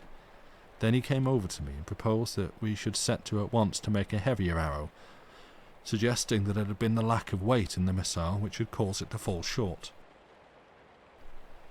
At that, I felt once more hopeful and turned to at once to prepare a new arrow, the boatswain doing likewise, though in his case he intended to make a lighter one than that which had failed, for, as he put it, though the heavier one fell short, yet might the lighter succeed, and if neither, then we could only suppose that the bow lacked the power to carry the line, and in that case we should have to try some other method. Now, in about 2 hours I had made my arrow, and the boatswain having finished his a little earlier, and so, the men having hauled in all the line and flaked it down ready, we prepared to make another attempt to cast it over the hulk. Yet a second time we failed, and by so much that it seemed hopeless to think of success. But for all that it appeared useless, the boatswain insisted on making a last try with the light arrow, and presently, when we had gotten the line ready again, we loosed upon the wreck. But in this case so lamentable was our failure that I cried out to the boatswain to set the useless thing upon the fire and burn it, for I was sorely irked by its failure and could scarce abide to speak civilly of it. Now the boatswain, perceiving how I felt, sung out that we would cease troubling with the hulk for the present, and go down all of us to gather reeds and weed for the fire, for it was drawing nigh to evening. And this we did, though all in a disconsolate condition of mind, for we had seemed so near to success, and now it appeared to be further than ever from us. And so in a while, having brought up a sufficiency of fuel, the boatswain sent 2 of the men down to one of the ledges which overhung the sea, and bade them see whether they could not secure a fish for our supper. Then, taking our places about the fire, we fell to upon a discussion as to how we should come at the people in the hulk. Now, for a while there came no suggestion worthy of notice, until at last there occurred to be a notable idea, and I called out suddenly that we should make a small fire balloon and float off the line to them by such means. At that, the men about the fire were silent a moment, for the idea was new to them, and moreover they needed to comprehend just what I meant. Then, when they had come fully at it, the one who had proposed that they should make spears in their knives cried out to know why a kite would not do, and at that I was confounded, in that so simple an expedient had not occurred to any before. For surely it would be but a little matter to float a line to them by means of a kite, and, further, such a thing would take no great making. And so, after a space of talk, it was decided that upon the morrow we should build some sort of kite, and with it fly a line over the hulk, the which should be a task of no great difficulty, and with so good a breeze as we had continually with us. And, presently, having made our supper of very fine fish, which the two fishermen had caught whilst we talked, the boatswain set the watches, and the rest turned in.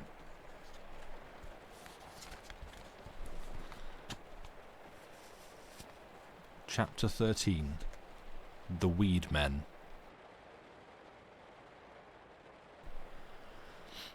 Now, on that night, when I came to my watch, I discovered that there was no moon, and, save for such light as the fire threw, the hilltop was in darkness.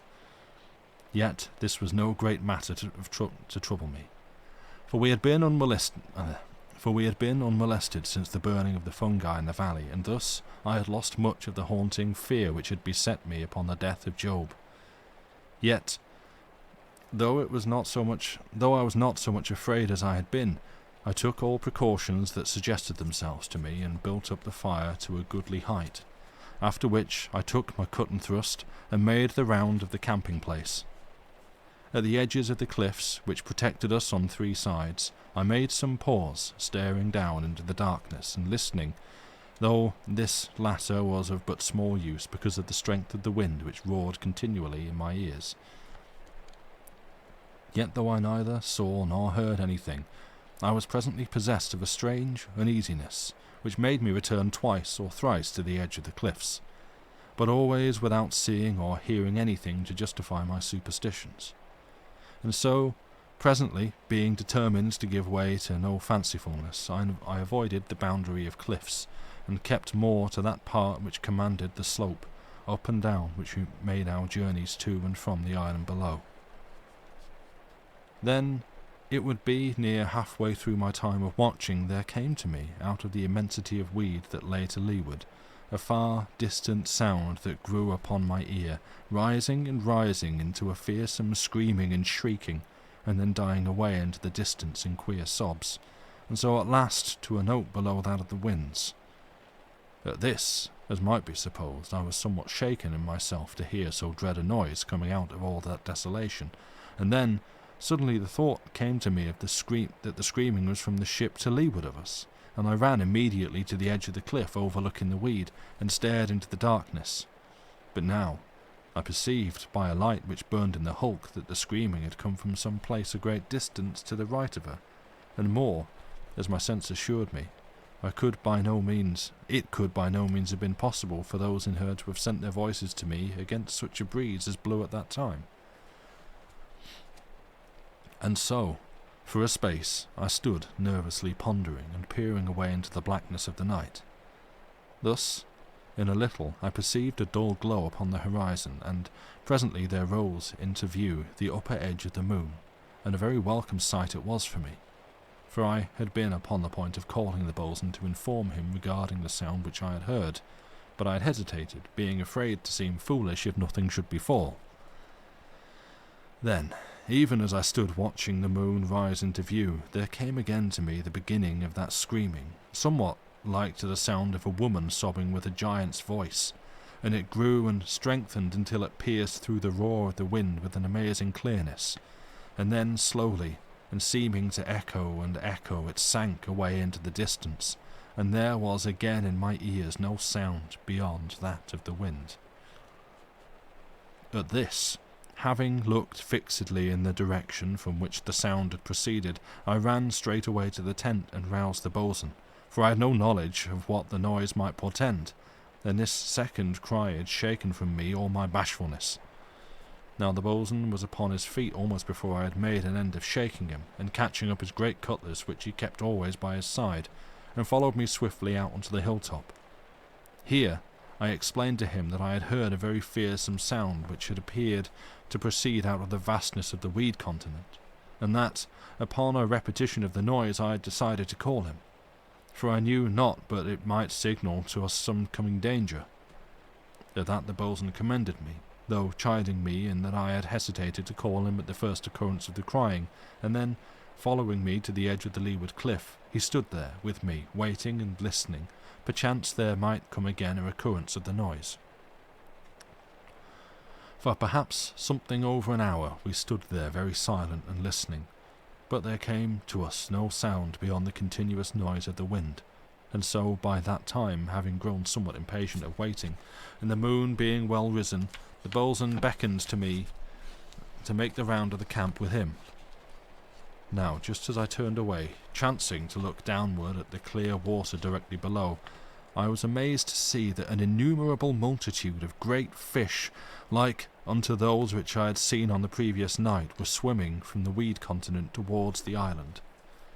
At that, I stepped nearer the edge, for they came so directly towards the island that I expected to see them close in shore.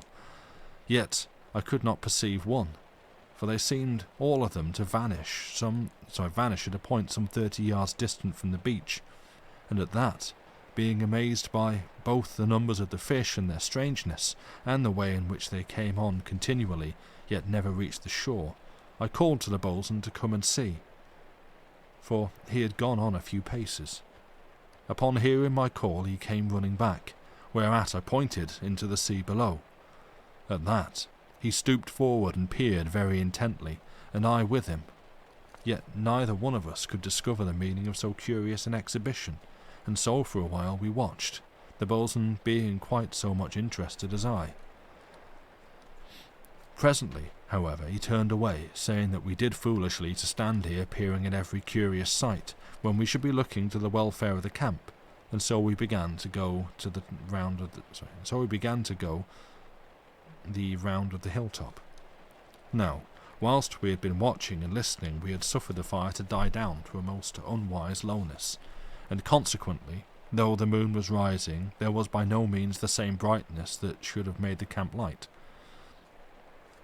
On perceiving this, I went forward to throw some fuel onto the fire, and then, even as I moved, it seemed to me that I saw something stir in the shadow of the tent, and at that I ran towards the place, uttering a shout and waving my cut and thrust. Yet I found nothing, and so, feeling somewhat foolish, I turned to make up the fire, as had been my intention, and whilst I was thus busied, the boatswain came running over to me to know what I had seen, and in that same instant there ran 3 of the men out of the tent, all of them waked by my sudden cry. But I had naught to tell them, save that my fancy had played me a trick, and had shown me something where my eyes could find nothing, and at that 2 of the men went back to resume their sleep. But the third, the big fellow to whom the boatswain had given the other cutlass, came with us, bringing his weapon, and though he kept silent, it seemed to me that he had gathered something of our uneasiness, and for my part I was not sorry to have his company. Presently we came to that portion of the hill which overhung the valley, and I went to the edge of the cliff, intending to peer over, for the valley had a very unholy fascination for me. Yet no sooner had I glanced down than I started, and ran back to the boatswain and plucked him by the sleeve, and at that, perceiving my agitation, he came with me in silence to see what matter had caused me so much quiet excitement. Now, when he looked over, he also was astounded, and drew back instantly. Then, using great caution, he bent forward once more and stared down, and, at that, the big seaman came up behind, walking upon his toes, and stooped to see what manner of things we had discovered. Thus, we each of us stared down upon a most unearthly sight.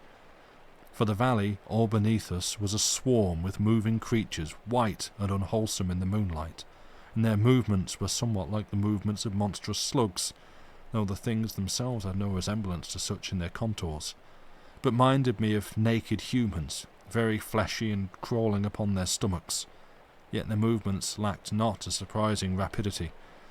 And now, looking a little over the bosun's shoulder, I discovered that these hideous things were coming up out of that pit-like pool in the bottom of the valley, and suddenly I was minded of the multitudes of strange fish which we had seen swimming toward the island, but which had all disappeared before reaching the shore, and I had no doubt that they entered the pit through some natural passage known to them beneath the water. And now I was made to understand my thought of the previous night, that I had seen the flicker of tentacles, for these things below us had each two short and stumpy arms, but the ends appeared divided into hateful and wriggling masses of small tentacles, which slid hither and thither as the creature moved about the bottom of the valley, and at their hinder ends, where they should have grown feet, there seemed other flickering bunches, but it must not be supposed that we saw these things clearly. Now it is scarcely possible to convey the extraordinary disgust which the sight of these human slugs bred in me, nor could I do I think I would, for were I successful, then others would be like to retch even as I did, the spasm coming on without premonition, and born of very horror. And then, suddenly, even as I stared, sick with loathing and apprehension, there came into view, not a fathom below my feet, a face like to the face which had peered up into my own that night, as we drifted beside the weed continent. At that I could have screamed had I been in less terror, for the great eyes, so big as crown pieces, the bill like to an inverted parrot's, and the slug-like undulating of its white and slimy body, bred in me the dumbness of one mortally stricken. And even as I stayed there, my helpless body bent and rigid, the bosun spat a mighty curse into my ear, and, leaning forward, smote at the thing with his cutlass, for in the instant that I had seen it, it had advanced upward by so much as a yard. Now at this action of the bosun's I came suddenly into possession of myself, and thrust downward with so much vigour that I was like to have followed the brute's carcass, for I overbalanced, and danced giddily for a moment upon the edge of eternity. And then the bosun had me by the waistband, and I was back in safety.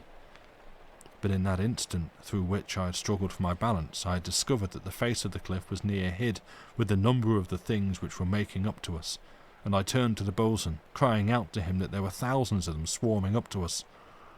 Yet he was gone already from me, running towards the fire and shouting to the men in the tent to haste to our help for their very lives. And then he came racing back with a great armful of the weed, and after him came the big seaman carrying a burning tuft from the campfire, and so in a few moments we had a blaze, and the men were bringing more weed, for we had a very good stock upon the hilltop, for which the Almighty be thanked. Now, scarce had we lit one fire when the bosun cried out to the big seaman to make another further along the edge of the cliff, and in the same instant I shouted, and ran over to that part of the hill which lay towards the open sea, for I had seen a number of moving things about the edge of the seaward cliff. Now, here there was a great deal of shadow, for there were scattered large masses of rock about this part of the hill, and these held off both the light of the moon and that from the fires. Here I came abruptly upon three great shapes moving with stealthiness towards the camp, and behind these I saw dimly that there were others. Then with a loud cry for help I made at the three, and as I charged they rose up on end at me, and I found that they overtopped me, and their vile tentacles were reached out at me. Then I was smiting and gasping, sick with a sudden stench, the stench of the creatures which I had come already to know. And then something clutched at me, something slimy and vile, and great mandibles champed in my face.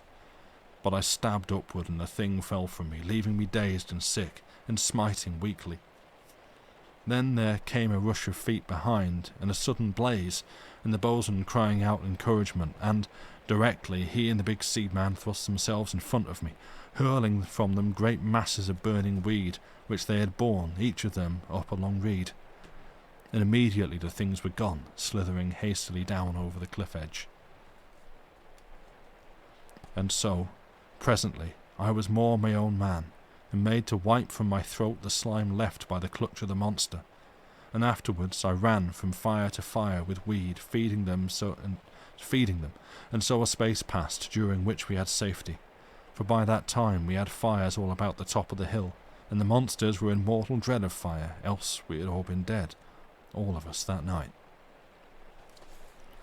Now a while before the dawn, we discovered for the second time since we had been upon the island that our fuel could not last us the night, at the rate which we were compelled to burn it, and so the boatswain told the men to let out every second fire, and thus we staved off for a while the time which we should have to face a spell of darkness, and the things which, at present, the fires held off from us. And so at last we came to the end of the weed and the reeds, and the boatswain called out to us to watch the cliff edges very carefully, and smite on the instant that anything showed, but that, should he call, all were to gather by the central fire for a last stand. And, after that, he blasted the moon which had passed behind a great bank of cloud. And thus matters were, and the gloom deepened as the fire sank lower and lower. Then I heard a man curse, on that part of the hill which lay towards the weed continent, his cry coming up to me against the wind, and the boatswain shouted to us all to have a care, and directly afterwards I smote at something that rose silently above the cliff, so at the edge of the cliff opposite to where I watched. Perhaps a minute passed, and then there came shouts from all parts of the hilltop, and I knew that the weed men were upon us.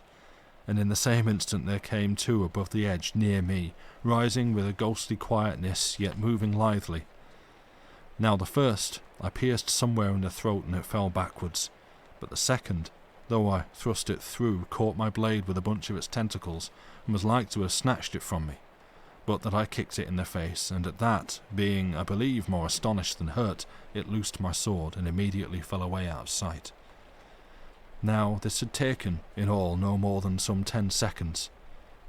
Yet already I perceived so many as 4 others coming into view, a little to my right, and at that it seemed to me that our deaths must be very near, for I knew not how we were to cope with the creatures, coming as they were so boldly and with such rapidity. Yet I hesitated not, but ran at them, and now I thrust not, but cut at their faces, and found this to be very effectual, for in its wise disposed I of 3 in as many strokes. But the 4th had come right over the cliff edge, and rose up at me on its hinder parts, as had done those others when the boatswain had succoured me.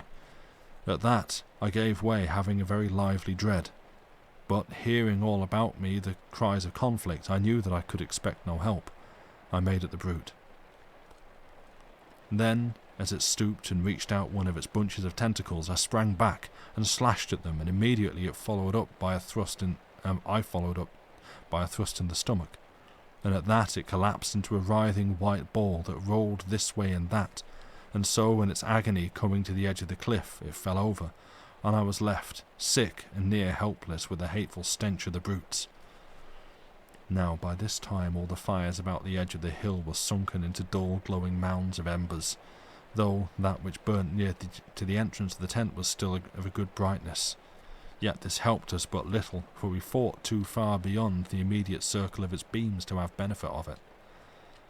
And still the moon, at which now I threw a despairing glance, was no more than a ghostly shape behind the great bank of cloud which was passing over it.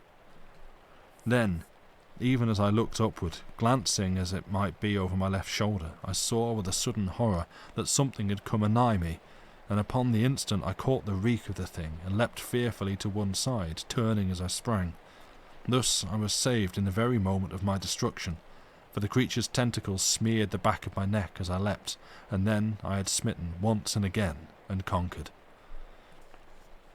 Immediately after this, I discovered something to be crossing the dark space that lay between the dull mound of the nearest fire, and that which lay further along the hilltop, and so, wasting no moment of time, I ran towards the thing and cut it twice across the head, before ever it could get upon its hind parts, in which position I had learned greatly to dread them.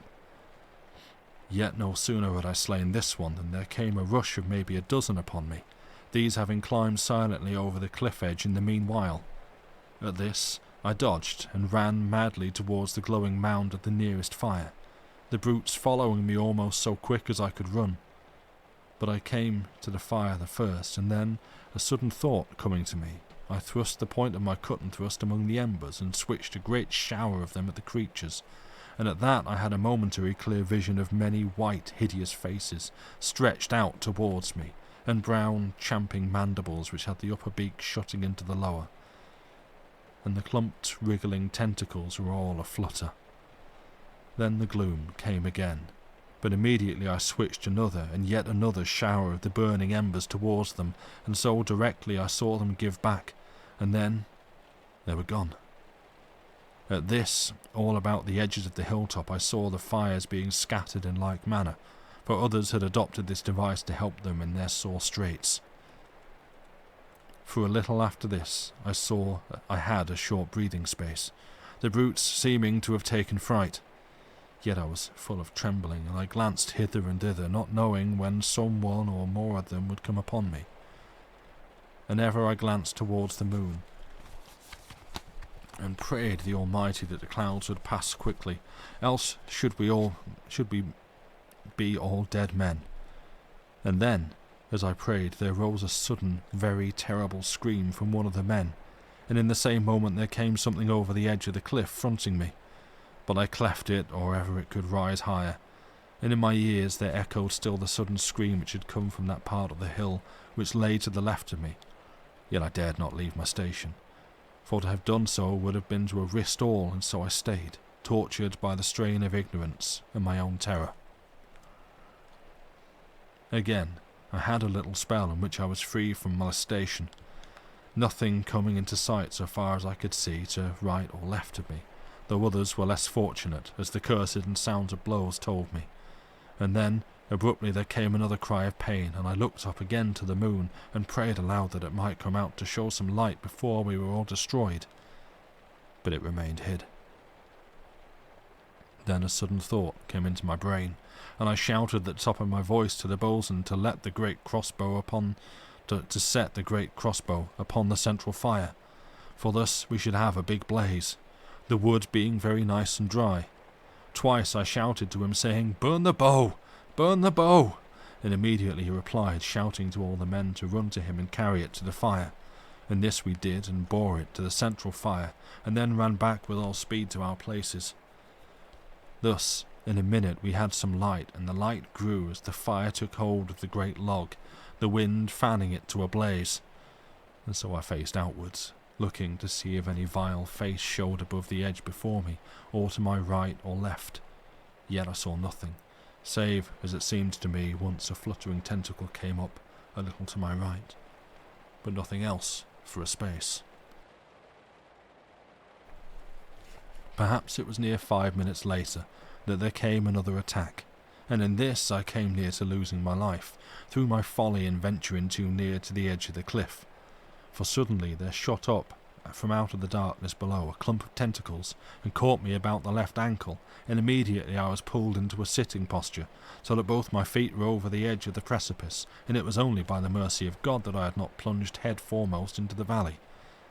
Yet as it was, I suffered a mighty peril, for the brute that had my foot put a vast strain upon it, trying to pull me down. But I resisted, using my hands and seat to sustain me, and so, discovering that I could not compass my end in this wise, it slacked somewhat of the stress, and bit at my boot, shearing through the hard leather and nigh destroying my small toe. But now, being no longer compelled to use both hands to retain my position, I slashed down with great fury, being maddened by the pain and the mortal fear which the creature had put upon me. Yet I was not immediately free of the brute, for it caught my sword blade, but I snatched it away before it could take a proper hold, mayhaps cutting its feelers somewhat thereby. Though of this I cannot be sure, for they seemed not to grip around a thing, but to suck to it. Then in a moment, by a lucky blow, I maimed it, so that it loosed me, and I was able to get back into some condition of security. And from this onwards we were free from molestations, though we had no knowledge but the quietness of the weed men did but portend a fresh attack, and so at last it came to the dawn. And in all this time the moon came not to our help, being quite hid by the clouds, which now covered the whole arc of the sky, making the dawn of a very desolate aspect.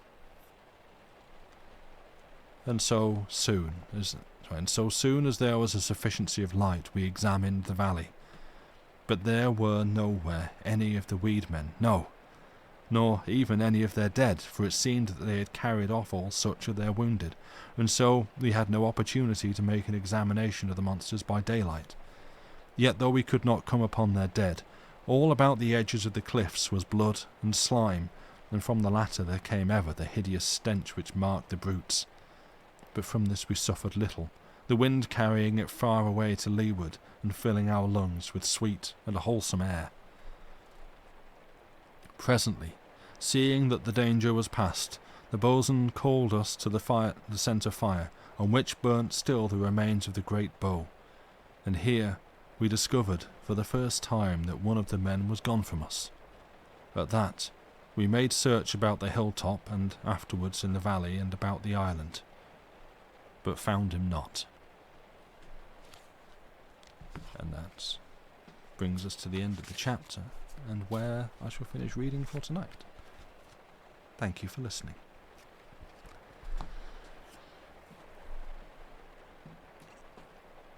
I nearly had to stop to laugh so many times. I was waiting, because I knowing that the title of the chapter was The Weed Men, and glancing up at chat to see the reaction, sorry, the Weed Men, and the Weed Men, lol, blaze it. Like, and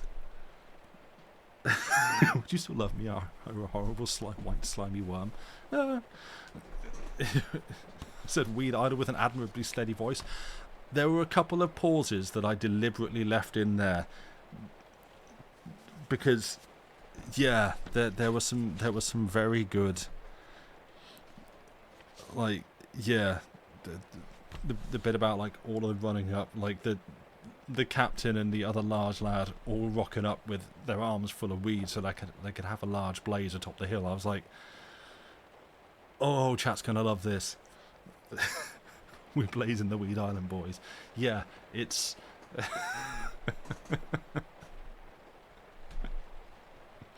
it's a very easy chapter to find funny, but yeah, that is that stretch of the book.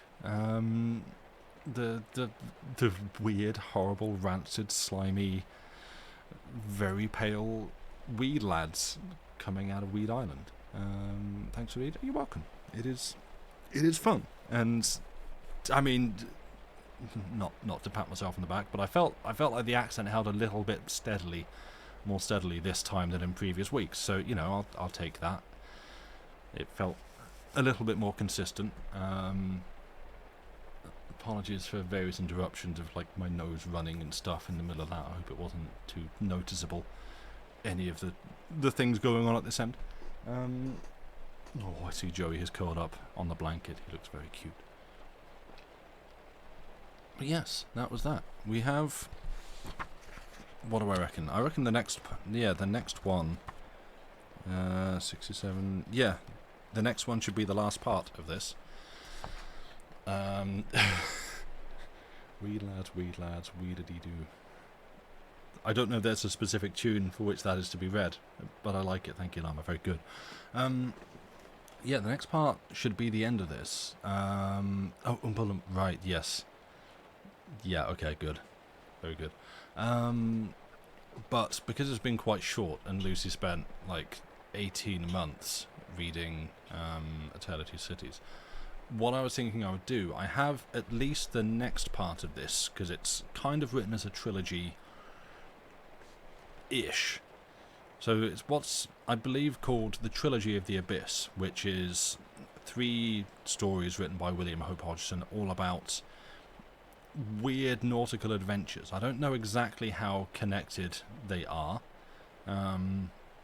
It's not like, as I understand it, it's not like a continuation of this story, but it's just, it's kind of set in the same place around similar kinds of events. So I have the next one, which is, I think, just called The Ghost Pirates. Oh no, it's A House on the Borderland. That's it. The House on the Borderland is, I believe, the second part of the trilogy of the Abyss. I don't have the third one, but the second one also looks kind of short as well, like this. Yes, exactly.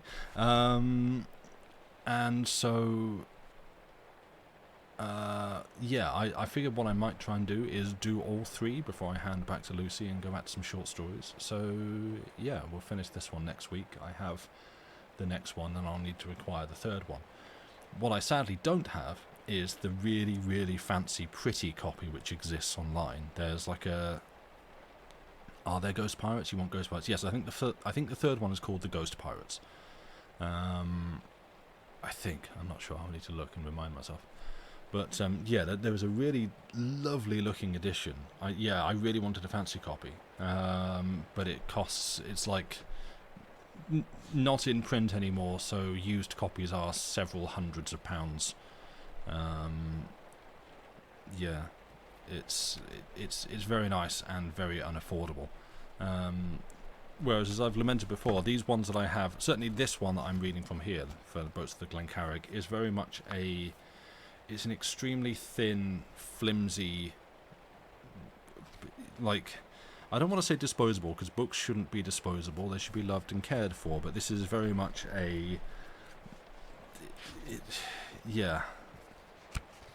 it's the opposite end of fancy. And so that's fine, because I'm able to like flex it a fair bit, or it's extremely flimsy. And just like each chapter is 1, 2, 3, 4, 5. Oh, that's a longer one. That's 6 pages. Each chapter is about 5 to 6 pages long, because there is a lot printed on each page. Which is why at the start of the stream I was fetching my bookmark, because I actually need something to, like, it's to me, to my eyes, so like densely compacted onto the page that it's real easy for me to lose, like a child reading in school, lose where I am going from one line to the next. So I'm using a bookmark to actually keep a steady track of where I am on the page. It makes me feel like I'm learning to read, but it's genuinely makes it much easier. But yeah, these are the opposite end of a nice copy of the book. That denser text, yes, technically yes. in terms of, typesetting. But yeah, this has been that part of the Boats of the Glen Carrig, and the next part should be... I don't think I'm doing anything else next Saturday, so the next part should be next Saturday. But we have more things, first of all, on the schedule. On Monday, in theory, assuming that Lucy and I are both feeling up to the task, as, things can change at the last minute, as I'm sure everyone's familiar with, we should be showing our faces and talking about things when, maybe we'll get onto the topic of video games. I don't know. Doing a chilliterity, podcasty kind of stream, and then talking over some games. I still have a fair selection of text-based video games, about which we shall pick one and play. I don't really know what. I have some cool stuff. I think some things that look very good, sort of very retro aesthetic. So yeah, or maybe we'll just do some more. Was it Kyle is Famous? I don't know. But yeah, we have some things out there that we should do, and we shall give our opinions about stuff. I don't know, maybe talk about upcoming plans and who knows what. It's very much very much a freeform podcast. Did you recommend that Shakespeare one to you? I think you did, but I don't remember its name. It is all a mystery. We don't even know when we start. Occasionally I'll make like a list and go, oh yeah, we should talk about this. I think so far we have one thing on the list. But yes, that is me and that is us. And then yeah, on Wednesday, Lucy should be back again in theory. She's been kind of ill with bit of a wretched cold, but it seems to be clearing up. So yeah, in theory, Lucy should be back on Wednesday to read you all some short stories. I don't know what. And then you'll be back. Oh no. And then yeah, I'll be back next Saturday to conclude the boats of the Glen Carrig. The boats of the Glen Carrig. But for now, I'm going to raid, and I'm going to send you over, because he is streaming, and it's a lovely place to send people. You already know where this is going to be. To Billy and Babble. If I can type it correctly. Boop. There we go. Lovely person, nice, chill, quiet channel. He will probably be reading some War of the Worlds, which we've done on here before. It's a very good story, very fun. And there will be puzzles in chat for you to click and do some jigsaw puzzles. It's kind of become something of an addiction of mine lately. It's a very nice way to spend an evening. But yes, thank you everyone, as Lucy has said, for being here. You have been a wonderful, lovely and entertaining audience as always. I hope you've had a good time, and I'm going to go, and we will see you on the next one. So thank you, and goodbye.